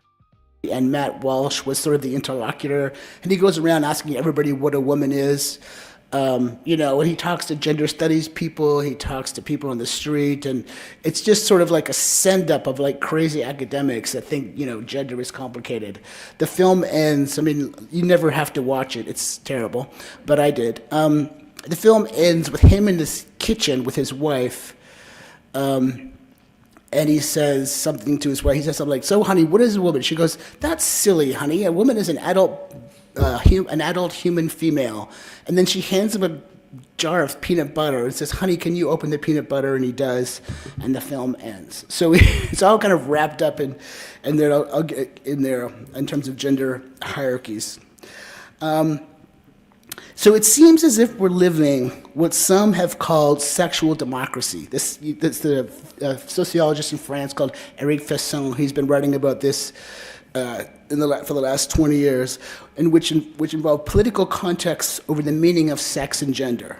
So in sexual democracy, we have debates about the God-given or biological determined nature of sex, and these debates are settled by the votes of elected officials. So, you can imagine, you could just have a lot of like cool, fun papers about like the Vatican, like putting what sex is up to a vote. Like a certain kind of like undermines itself. On the other hand, I'm a political scientist, and I'm like, well, there is the force of law. So like Trump's definition of sex makes no sense, but he has the power of the state to make it make sense. And I'll talk more about that. With the election of Trump, the anti-gender forces appear to be winning. We have elected officials voting on the definition of sex, presidents using the force of law to define sex as fixed at conception, courts increasingly taking the anti-gender side, no matter how much. I think I did pretty good there on letting it ramble on.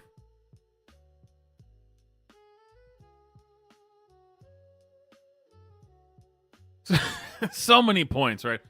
Okay, so obviously it's just funny the way that these people think about what is a woman, because that's the whole point of it, right? It's funny that you can be upset about it and then be also the point of it and not understand it at all. But I think that part's pretty self-evident. What I would like to talk, let's roll it back a little.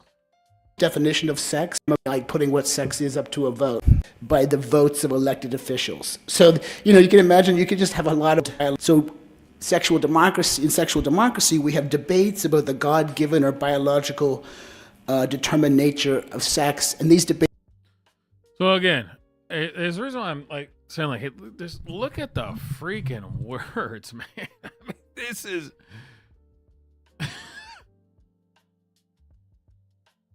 Read the words. This is so nonsensical.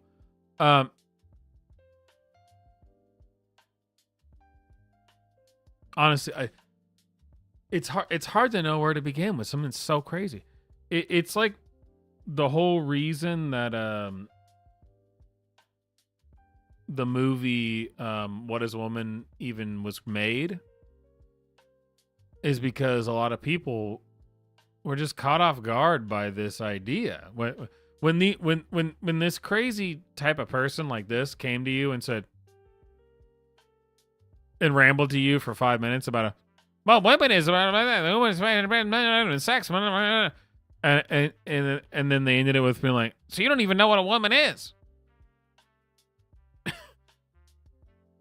And most people were like, yeah, I never expected that I would have to explain what a woman is. I mean, like, don't we all understand? I mean, isn't this innate? I mean, don't we just know this? Why are you fucking retarded? But what I was trying to bring up, or the reason I stopped settled, is this weird state, how the state works into it, right? First of all, it's really strange. Involve political contexts over the meaning of sex and gender. What a weird... They have to go towards... Well, the state is now defining sexes. Even though they were the ones who took over the state institutions and changed the meaning of sex in the first place. The state and the regular people never needed to define sex because we knew it. We knew when it was written down in law, this applies to sex. People knew what that meant. And then these people came in and changed the whole thing. And now they're saying, well, why is the state suddenly defining sex? Well, we never were in the first place. But here, there's an interesting part here. In sexual democracy, we have debates about the God-given or biological determined nature of sex, and these debates are settled by the votes of elected officials. So, you can imagine, you could just have So that's the part I was looking for. These debates are settled by the votes of elected officials. And the reason why this person is saying this, right, is because of recent, Supreme Court rulings. It's like the whole forced leftist thing about the No Kings rallies, which I streamed one of those. I think I should be able to do some more of those recently, actually, because I found out that the trial for Abrego Garcia is happening in the same place. So I guess I could go do some more live streams there, too. But I streamed one of those No Kings rallies. This is so nonsensical for anyone who has a memory longer than a goldfish. Because they're complaining about, and this guy's saying, officials voting, and they've changed. They get to just change. Well, really, they just get to vote on it? They just change it? Oh, what are these kings? When they just spent the last 10 years, again, really more than that, but really the last 10 years doing exactly that. When most people said, what are you talking about? A boy can't be a girl. What are you talking about? And they said, well, actually, that we voted on it and it can be. The experts said it. I'm sorry. Are you stupid? Don't you know the science? And we did this so I mean, anyone who has a memory longer than a goldfish remembers. Pepperidge Farm remembers.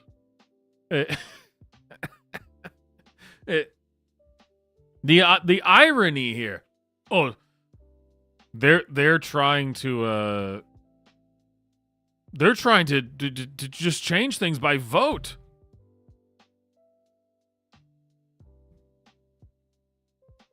Welcome to the party, you retard.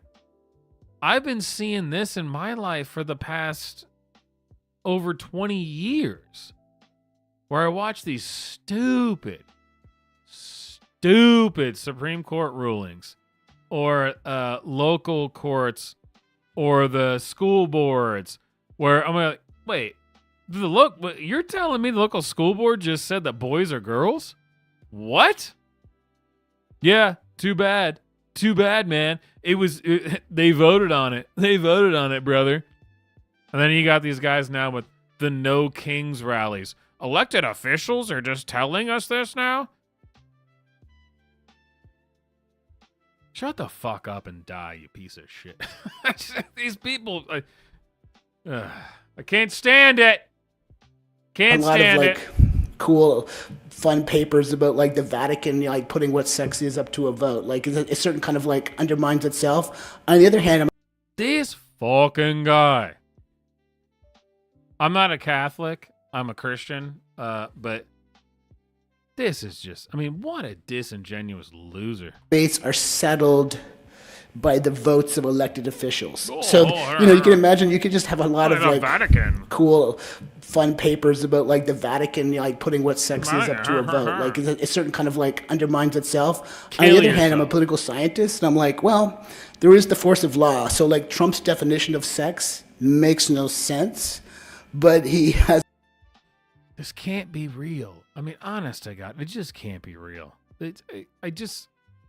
I can't accept this. The power of the state to make it make sense, and I'll talk more about that. With the election of Trump, the anti-gender forces appear to be winning. We have elected officials voting on the definition of sex, presidents using the force of law to define sex as fixed at conception, courts increasingly taking the anti-gender side, no matter how much they have to contort judicial doctrine to. Yeah, I'm telling you, this is super weird. I mean, I expect a delusional transgender to be a delusional transgender, but are there people who really, and obviously there are, because I've seen them, who find this compelling? They find this compelling?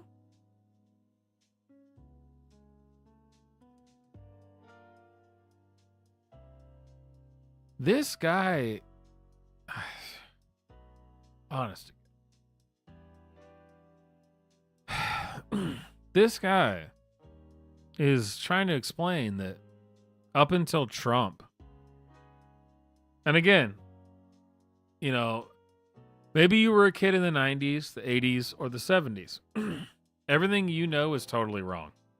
This guy is explaining to you that Trump was the one who came up and I know this is weird. Trump showed up and suddenly gender and sex existed. Like, you guys remember 87 when no one had ever heard the terms male or female, and there was just this weird amorphous no gender thing that was happening where like sometimes kids would pop out of people and we had no idea why because we didn't understand.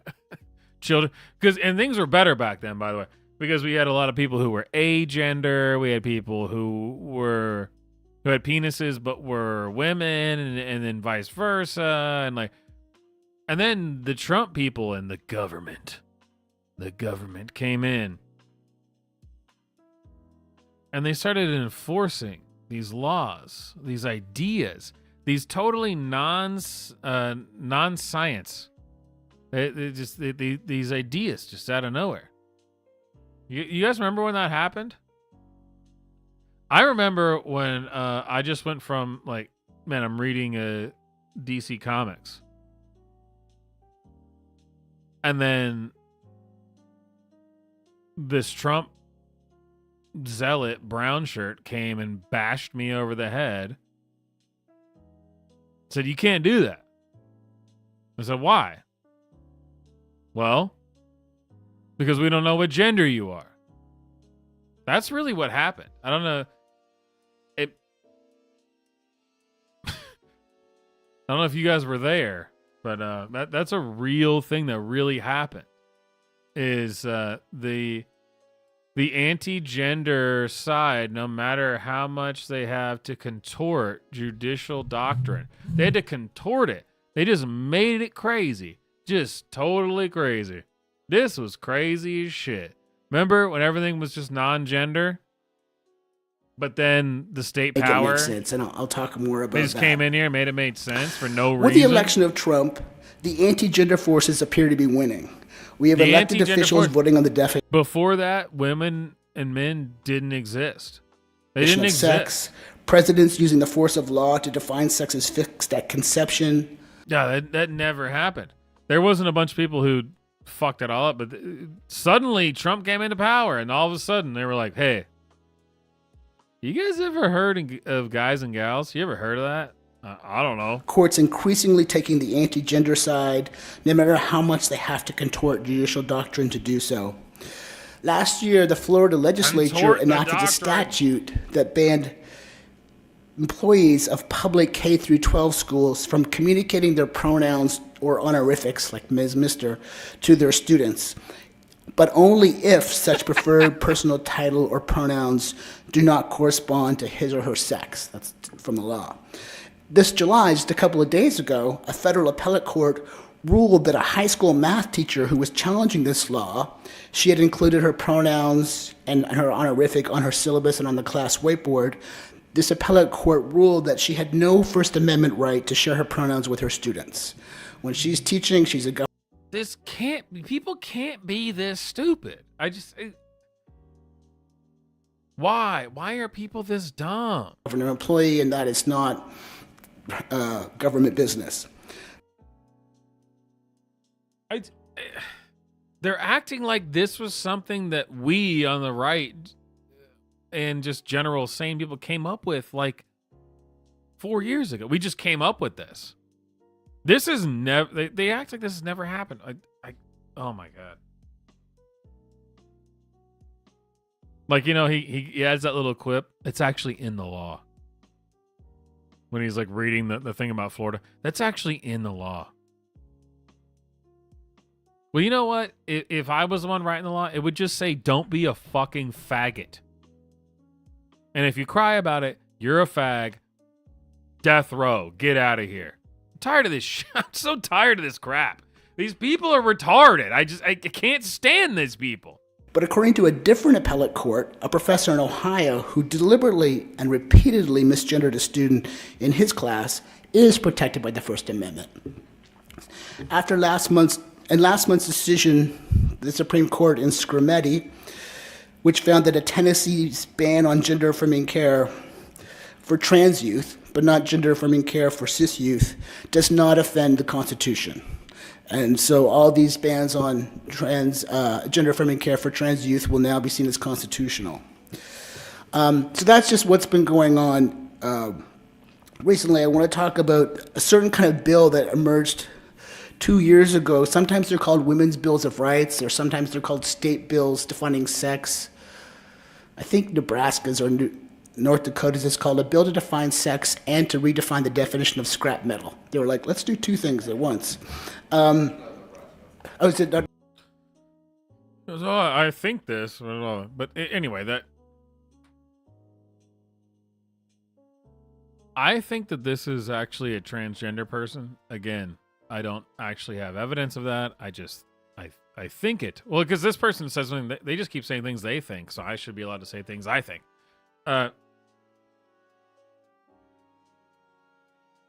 Either way, why does in the lefty worldview, why does a man, again, I don't think this is actually a man, but they think it is, it's just laugh at women who say, yeah, we really don't want men in our spaces. Like, why does this man get to tell them, well, that's stupid? I don't understand that.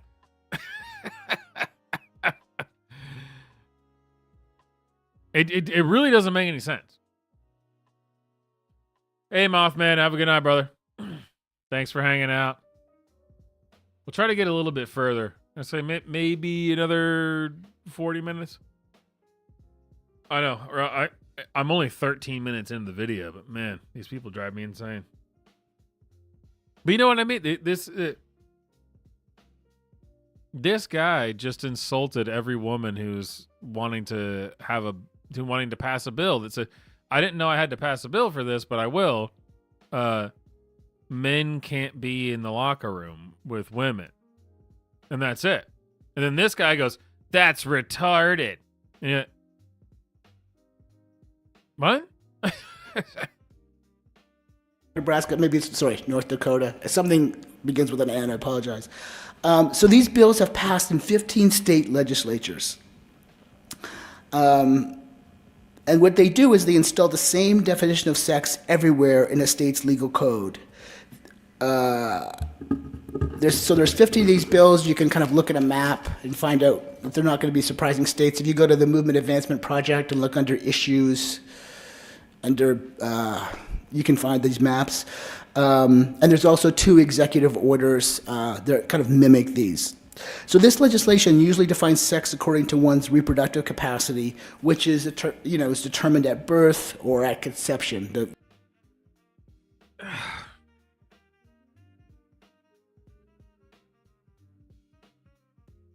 So the country actually is more divided now than it was during the Civil War. Because, which is, the thing that a lot of people say, right? But the Civil War happened because you have the South not liking what is happening in the North, and they're saying, hey, well, we were told this was a union. We don't really like this. Retards will tell you that it was all about the slaves, and the South attacked the North because the North didn't want to have slaves, which is obviously retarded based on all available actual historical data, but that's not here nor there. That's not what I'm talking about. The difference between the North and the South at the time is far less vast. Like, they were actually a lot less different than this. Do you think that you can break bread with a man who says something like this and talks like this? So the wording again, there, let's roll it you back. can find these maps. And there's also 2 executive orders that kind of mimic these. So this legislation usually defines sex according to one's reproductive capacity, which is is determined at birth. So these legislations usually define someone's sex according to one's reproductive capacity, which is, is determined at birth. Can you... So,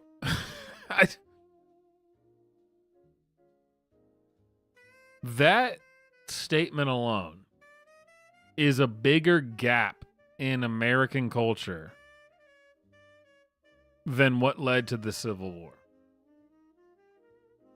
That statement alone is one of the most batshit insane things I've ever heard. And if you listen to this and you know what this supposed guy is saying, then you are a crazy person. Executive orders that kind of mimic these. So this legislation usually defines sex according to one's reproductive capacity, which is is determined at birth or at conception. Or at conception, and it gets worse. It gets worse. Listen to this. The wording varies. And what these laws do is they upend the older practice of adopting rules for sex reclassification to further particular state projects. Firing squad. Immediate firing squad. I mean, this person is this is a dangerous insanity. This is a dangerous insanity. This is so crazy. Imagine think about your grandparents, right? Anybody. A lot of people make fun of their grandparents now for not understanding certain things. Imagine going back to when your grandparents were 20 years old. We should all be able to understand. So, people make fun of your grandparents. Boomers, they don't know how to use cell phones. There's something that all generations should understand. Well, a man and a woman. What's a man and a woman, right? A man and a woman. I mean, we know what those words mean. Boy and girl, man and woman. Imagine going back in time and telling your grandparents this statement. Kind of mimic these. So this legislation usually... telling them that this is gender. Define sex according to one's reproductive capacity, which is is determined at birth or at conception. What?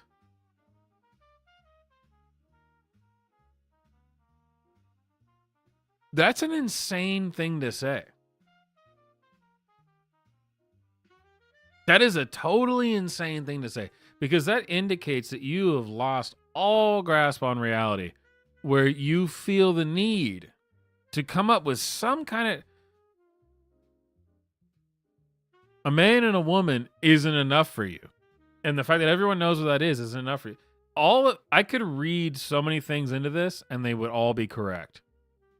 One, I would assume that you are massively egocentric, a narcissist. Have to be to say something like this. Second of all, you have to hate women.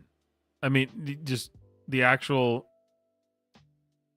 function that women perform in the reproductive process, you have to hate them to say something like this. You have to. It's a really weird way to describe this. So you have to be really arrogant and narcissist. You have to hate women. And really, you just have to be very anti-God. Or anti-nature, however you want to call it. I mean, this is a really, really weird... If your grandparents don't know how to use a cell phone, ha ha ha, they don't know things, they're stupid. Go back to your grandparents when they're 25. Explain to them what a man and a woman is. And if this is what you say to them, they'll just beat the shit out of you. Because this is retarded. This is... Well, if it's based around the determination of the reproduction of the conception of the... What? God, these people, man. Wording varies. And what these laws do is they upend the older practice of adopting rules for sex reclassification to further particular state projects. So anyone who says this, again, immediately institutionalized. Immediately institutionalized. And what these laws do is they upend the older practice of adopting rules for sex reclassification to further particular state projects. There is no context where a human being should put these words together in this way if they're not insane. Of adopting rules for sex adapting rules classification for sex reclassification for the particular to further particular state projects. The main problem is that everyone listened to Freud. Freud should have just been beaten to death. But because he wasn't, here we are. We're listening to jackasses like this say statements like this. What these laws do is they upend the older practice of reclassification to further particular state. What? What? The wording varies. And what these laws do is they upend the older practice of adopting rules for sex reclassification to further particular state projects. So firing squad. Instead of having different definitions for different agencies, it's the same definition everywhere, from birth certificates to driver's license to marriage licenses to death certificates. And these bills, of course, will be... This guy is saying that there used to be different things. I mean, come on, you're screwing with me here, brother. This guy is saying that before this was decided, that your sex on your birth certificate, your driver's license, and your death certificate were unrelated.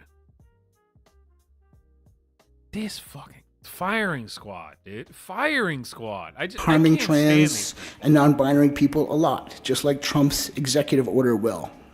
In Kansas, for example, is one of the first states to get off the ground with this. They have decided that they're not going to, recognize people's gender for the purposes of driver's licenses. So you can't change your gender in your driver's license, and trans people who are going to renew their driver's license will get their sex assigned at birth on it when it comes back in the mail. So they harm transgender people. They also are all about bringing back a certain... Don't worry, I won't ramble. I just want to go back to the... Ready? Ready for it? sex assigned birth on it when it comes back in the mail. Click. They all do that. So they harm transgender people. They also are all about bringing back a certain, a very particular kind of gender hierarchy. And I want to read you the findings from the Texas bill, and you can kind of get a sense of the flavor of that. This is what they found in the head notes of the bill. Biological differences between the sexes mean that only females are able to get pregnant, give birth, and breastfeed children. Biological differences between the sexes mean that males are, on average, bigger, stronger, and faster than females. And Are we about to find the unicorn here? Is he about to explain to us why that exists, or that it's not true? Are we about to finally get the evidence that those things are not true? Or, I mean, just as ridiculous, that doesn't mean there's a difference. Ladies and gentlemen, make your guesses now. You know, when I read that, I think, I'm sure they wanted to put smarter in there, but they thought, no, let's hold back on that. Oh, there you go. Biological differences between the sexes leave females more physically... There you go. He did not address it at all. All he did was make a quip about how misogynists think that men are smarter than women. And he used that to completely ignore the physical, quantifiable differences. Men are stronger than women. They're faster. They're bigger. Everyone knows that. But then you'll get the one person who says, well, I know a woman who's 6'10" and a man who's 5'1". No way. What? That's crazy. Gender must not be real. Wow. No way. This guy's the master of the, just hand wave off. Vulnerable than males. I really want to hear it again. Average bigger, stronger, and faster than females. And when I read that, I think, I'm sure they wanted to put smarter in there, but they thought, no, let's hold back on that. So men are on average bigger, stronger, faster than females. Biological differences between the sexes leave females more physically vulnerable than males to specific forms of violence, including sexual violence. Females have historically suffered discrimination in education, athletics, and employment. And remember, these are Republican legislators talking about, oh, it's so bad that women have suffered discrimination in education, athletics, and employment. And then this is the key part. Biological differences between the sexes are enduring and may, in some circumstances, warrant the creation of separate social, educational, athletic, or other spaces. And this... So he just keeps doing this thing where he says something totally normal and then kind of does a look at the camera moment, he's like, and these are Republicans saying this. And I've not heard the thing that's incorrect yet.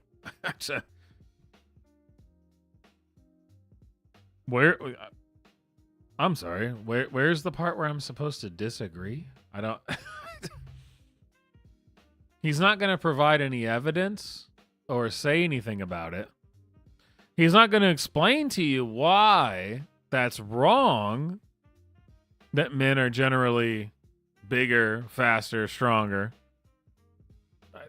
No, what he's going to do is say, can you believe they think that?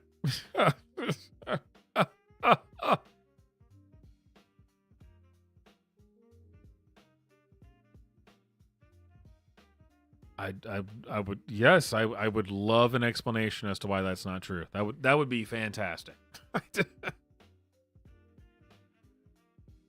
this is what is really infuriating about these bills. They all say Please enduring. explain it. They like that word.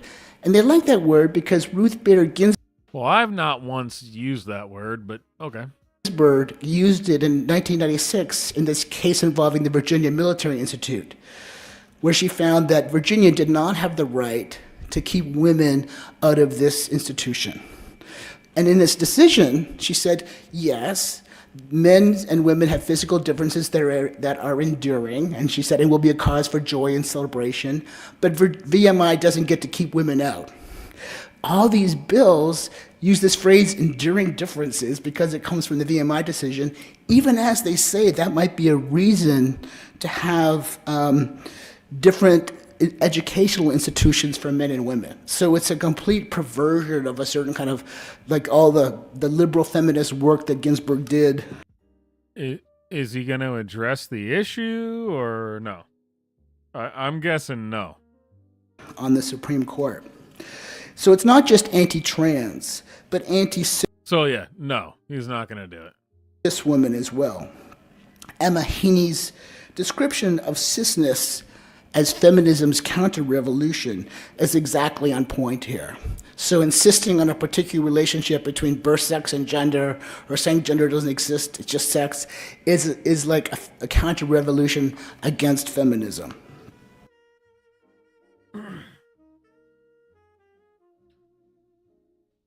Is there, just thinking of this right now.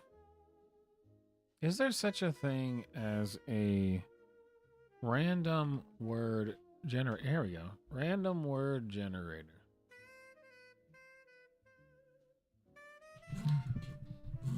Let's do this real quick. Let's hear this. As feminism.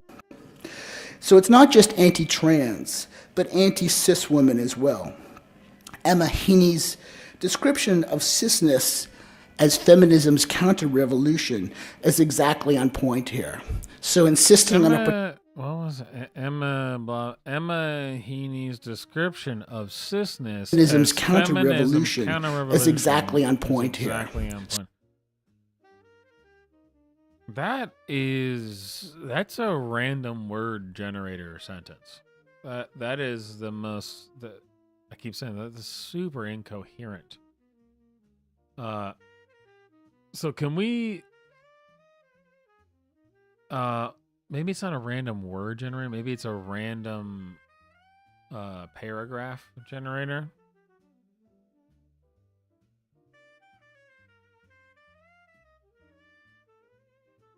I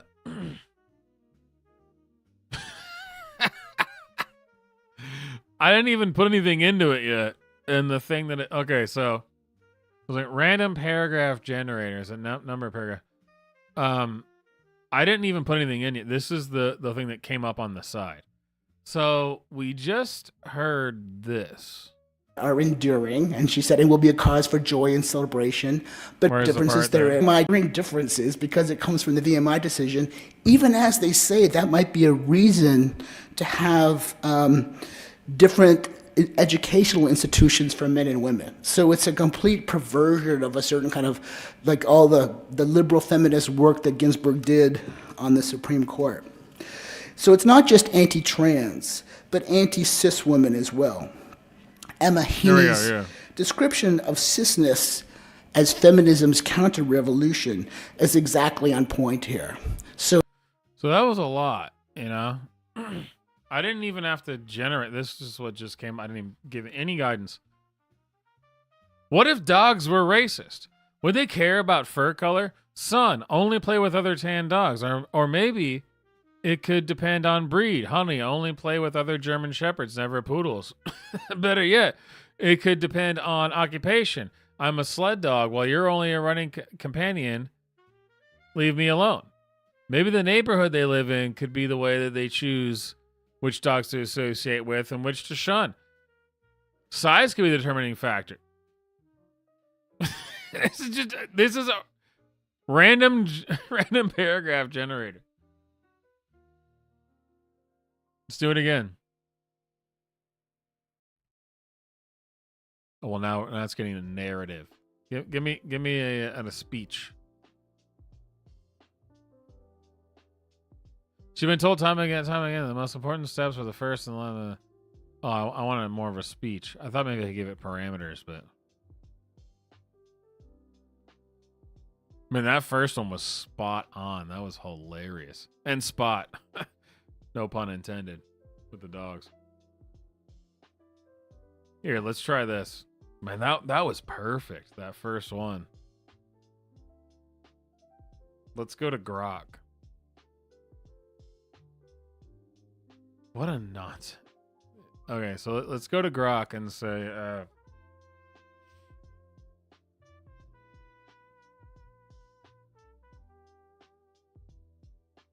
a random 2 paragraphs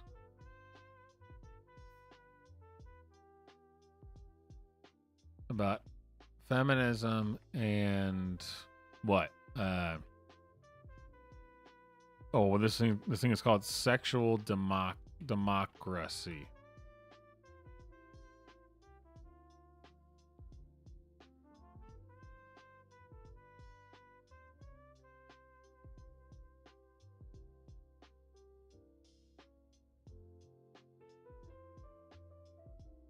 So let's see how let's see how similar this is to the speech that was given.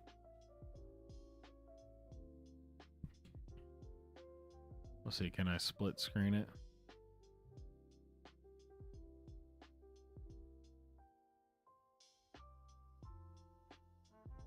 Should work. Why is it not working?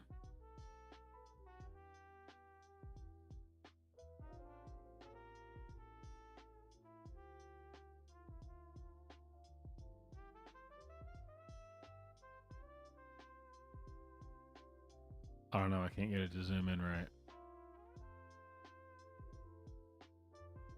Let's just full screen it, huh?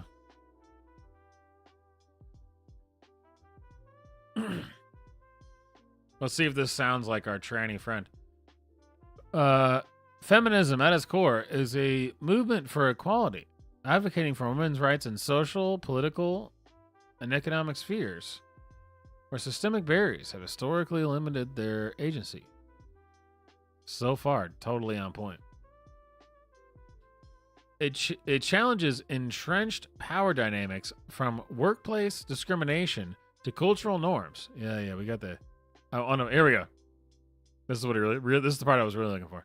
Sexual democracy extends this ethos, emphasizing equal agency in intimate relationships and sexual expression, regardless of gender, orientation, or identity.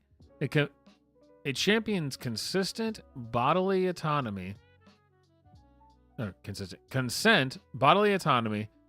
the right to define one's desires free from societal coherence or stigma.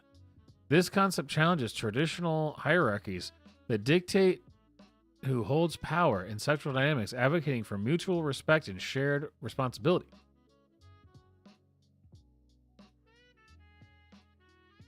Now you just heard me describe that, which is nonsensical.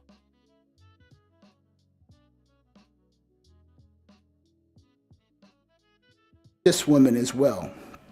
Emma Heaney's description of cisness as feminism's counter-revolution is exactly on point here. So insisting on a particular relationship between birth sex and gender, or saying gender doesn't exist, it's just sex, is like a counter-revolution against feminism. The rhetoric in anti-trans animus has been dramatically ratcheted up in the last few years, of course. And the EO on transgender service members, the executive order, for instance, anti-trans arguments no longer just truck in the usual points about the difficulties of integrating transgender people, because in the previous military ban, previous anti-trans policies, there was always a reason, like it's going to be hard to pay for the surgeries, or it'll be hard to integrate the units, or it'll be hard to figure out the policies.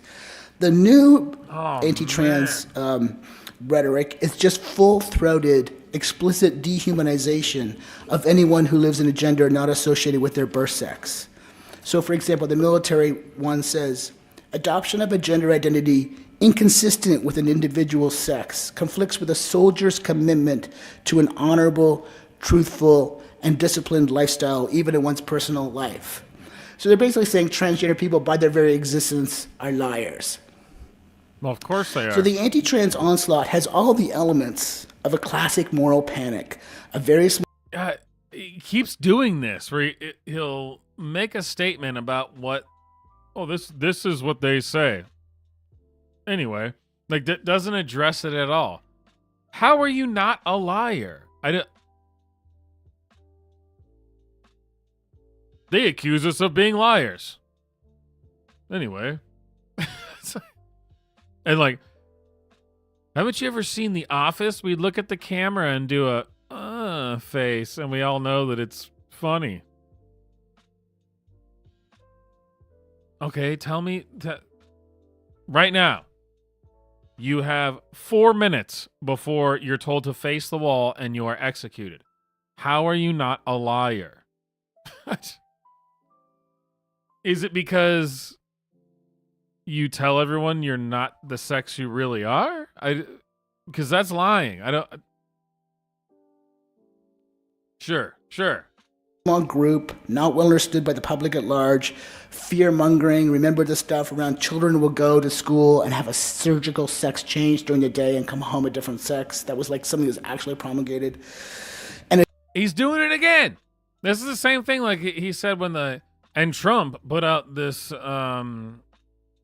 ad during the campaign where he said that Kamala Harris supported taxpayer-funded sex changes for illegal immigrants who were in federal penitentiary. Moving on. But they did do that, but he said it in a way that was like, no, can you believe they said this? We did say that, but it's... Can you believe... They actually think that we would advocate for sex changes for children. Well, we do, but let's move on. Can you believe they'd say that? I mean, we do say that, but... Disproportionately remember the stuff around children will go to school and have a surgical sex change during the day and come home a different sex. That was like something that was actually promulgated. And yeah, we totally never advocate or try to push government funds to giving children sex changes. By the way... Have you ever seen our favorite reality show called Jazz? The kid who got a sex change at 12 years old? But those stupid bigots who say that we want to give kids sex changes. By the way, if you don't want to give the kid a sex change, you're a bigot. And actually, you probably... just made up this whole gender thing about like 6 weeks ago, because before that we were giving kids sex changes all the time because it's natural and super great and real, and the government's been paying for it. So you're the weird one, actually. Haven't you ever been to Reddit, you stupid chud? Yeah, that was something that was actually promulgated. They actually believed that we were trying to transition kids. By the way, have you seen all of our reality TV shows about transitioning kids? Classic. A disproportionate, to say the least, response. But Trump's onslaught against trans people isn't just an opening move in a battle against vulnerable groups.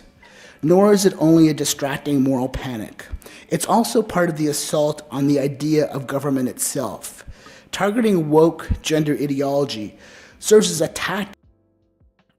It's an attack on the idea of government itself. As I've already said many times in the last 2 hours.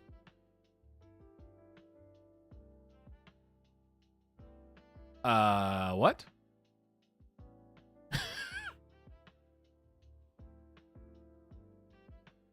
This statement requires that you forget your entire life. if you're older than about 20 years old, this statement requires that you forget that they have been the ones in control of the government, forcing you to accept this gay shit. Really? Rejecting transgenderism is like getting rid of all the government. What? Are you retarded? What? This is so dumb. A very small group, not well understood by the public at large, fear-mongering. Remember the stuff around children will go to school and have a surgical sex change during the day and come home a different sex. That was like something that was actually promulgated. And a disproportionate, to say the least, response. But Trump's onslaught against trans people isn't just an opening move in a battle against vulnerable groups, nor is it only a distracting moral panic. It's also part of the assault on the idea of government itself, targeting woke gender. They co-opted the government for the last 20 years to do this. For the last 200 years before that, it wasn't that. God, these people. The arrogance and just... It's the assault on the idea of government itself. Ideology serves as a tactic in the conservative project of dismantling the administrative state itself, stripping away the very tools and practical mechanisms through which governments function in everyday life. In my book, Sex is as Sex Does, I looked at this question of legal sex. Outside of trans communities, people generally think of legal sex, if they think of it at all, in the singular. But in fact, whether a trans person can change the classification on their identity documents to F or M or X has varied considerably from agency to agency, even within the same jurisdiction. It looks like a contradiction when one individual is... And when did that start happening? They do this all the time, where they act like it's like this is something that's been going on forever, and it was only recently you decided to change your mind. Again, if you were a kid in the 70s, 80s, or 90s, was it normal that a gender on a license could be X? Just the letter X. Was that a totally normal thing? I'm pretty sure that's not normal. Simultaneously classified as M by one agency and F by another. So in this book, I kind of try to unpack what seems to be this kind of these contradictions or this paradoxical. Always a major red flag. If someone says, I'm going to unpack this for you, major red flag. Situation. And let me just tell you a story that kind of was the kind of aha moment when I was trying to figuring that out. So many years ago, I was part of a group trying to get the city of New York to change its policy on birth certificates. That was when Dean Spade was with the Urban Justice Project, the Civil Rights Law Project in its early stage, and I was with some group called the Transgender Law and Policy Institute. Since the 1970s, New York City had not had this policy of giving trans people who had been born in this city a new birth certificate if they had had all the possible surgery and medical interventions you possibly could have. But the new birth certificate had no box for sex on it. And at the bottom, it said, this certificate has been amended according to so-and-so part of the New York City Health Code. So it basically was a birth certificate that, to anybody who looks at birth certificates all day, would indicate the person is transgender, because everybody else has a box for sex on their birth certificate. So we were trying to get them to change the policy. In the Oh my God. That's already retarded. But it's like, you were given the thing you wanted, the recognition, right? That's not enough. We need you to lie fully. Not just partially, not just 3/4 of the way. It's got to be a full-on lie. It has to be changed to exactly what we want and not indicate that any change has ever happened. I also just don't understand why that this should ever change in the first place. It doesn't make sense. As far as the state is concerned, and the government is concerned, and the hospital is concerned, and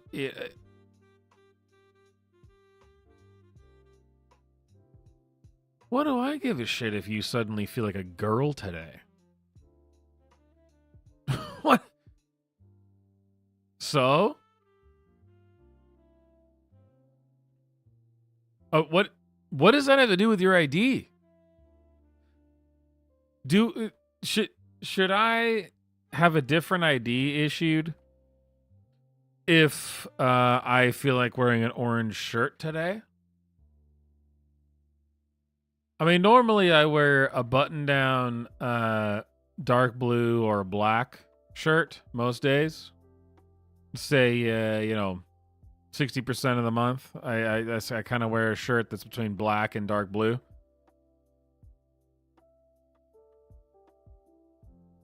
Wearing an orange shirt today, I'm just feeling it. It's my vibes, man. I'm really feeling it. I feel like today it's really hitting the right way. You know, it's how I identify today. Where's the paperwork that I can change that on my driver's license?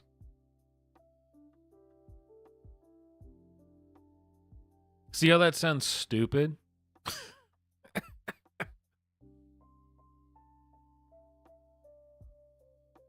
Well, today I feel like a girl. Can we get the driver's license to change? Oh hell! I mean, I shaved my beard.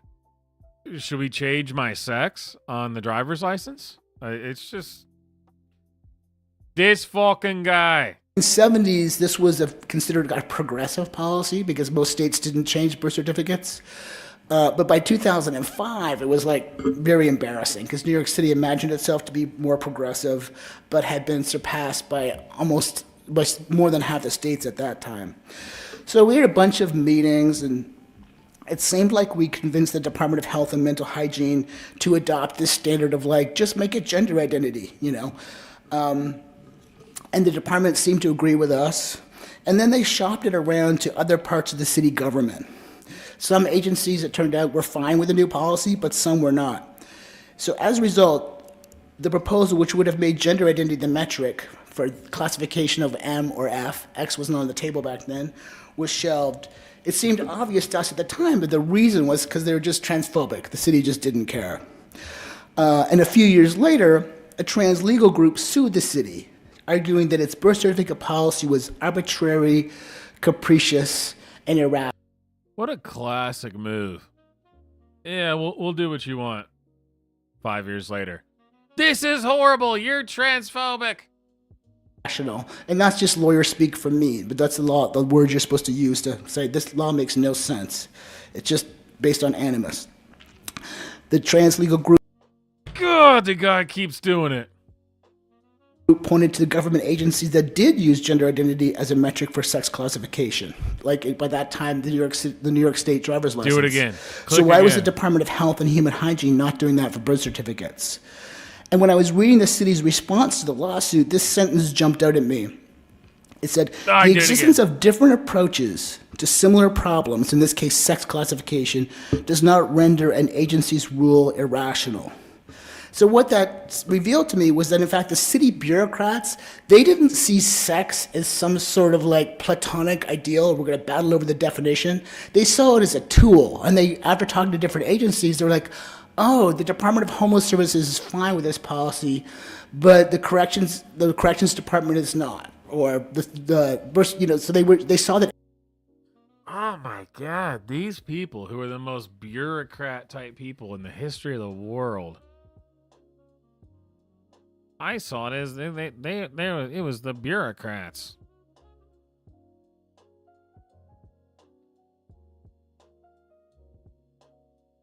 I don't know how much longer I can keep doing this. This is killer. Oh, it was just they saw it as a tool. Every agency had its own way of defining sex because sex was worked out differently according to its. No, they didn't. God, this fucking fact. Its mission. So when the trans advocates, myself included, were proffering some sort of pure definition of sex, and we want it to be gender identity. City officials understood that sex wasn't a thing in itself, but something was an instrument of governing. So it turned out that government agencies have been far less interested in adhering to any universal idea about what sex is. Dude, that can't be real. No way he'd just say that. Itself, but something was an instrument of identity. City officials understood that sex wasn't a thing in itself, but something was an instrument of governing. Yeah, we're gonna leave this little dude here. This guy just said they realized that, according to the state, sex wasn't even a thing. It was just an institute of governing, or just a way to govern. These are the same kind of people that go back to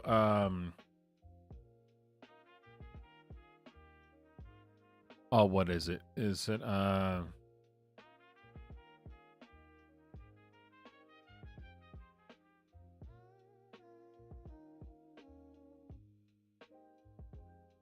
hey,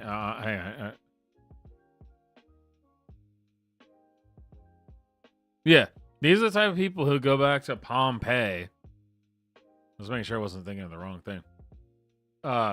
And they'll find the bodies that are like covered in ash, and they'll see them hugging, and they go, "These are two guys. They must have been homos, because straightness has been an institution created solely for the purpose of government as of 2006. Before that, everyone was gay and didn't have a gender."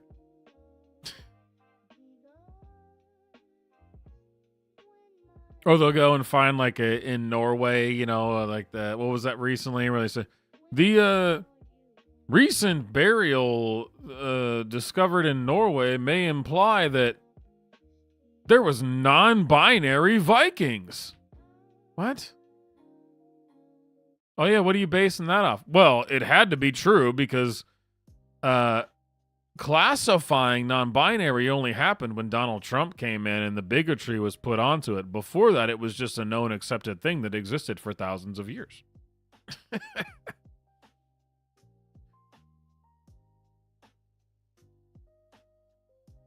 You know?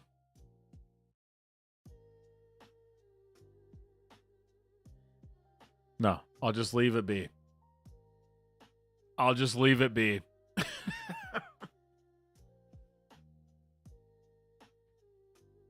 I may have already said enough to get banned off YouTube anyway.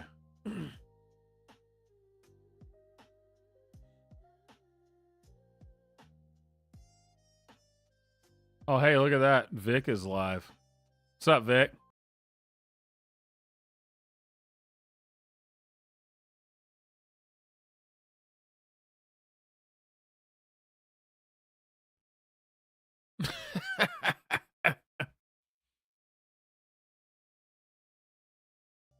I'll say there you go. I'm randomly watching Vic on, you know.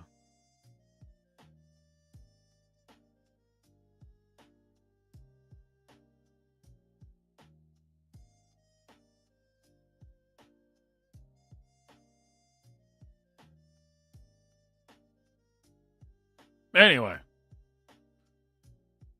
All right, you guys. Thanks for the super chats. Had a good time.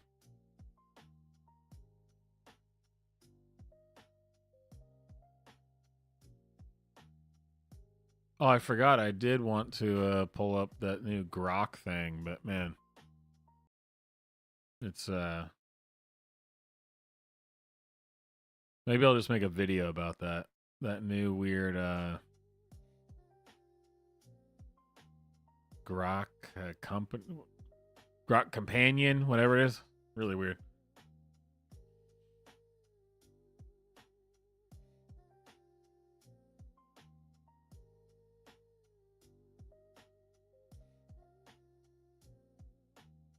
All right, everybody. My name is Swamp.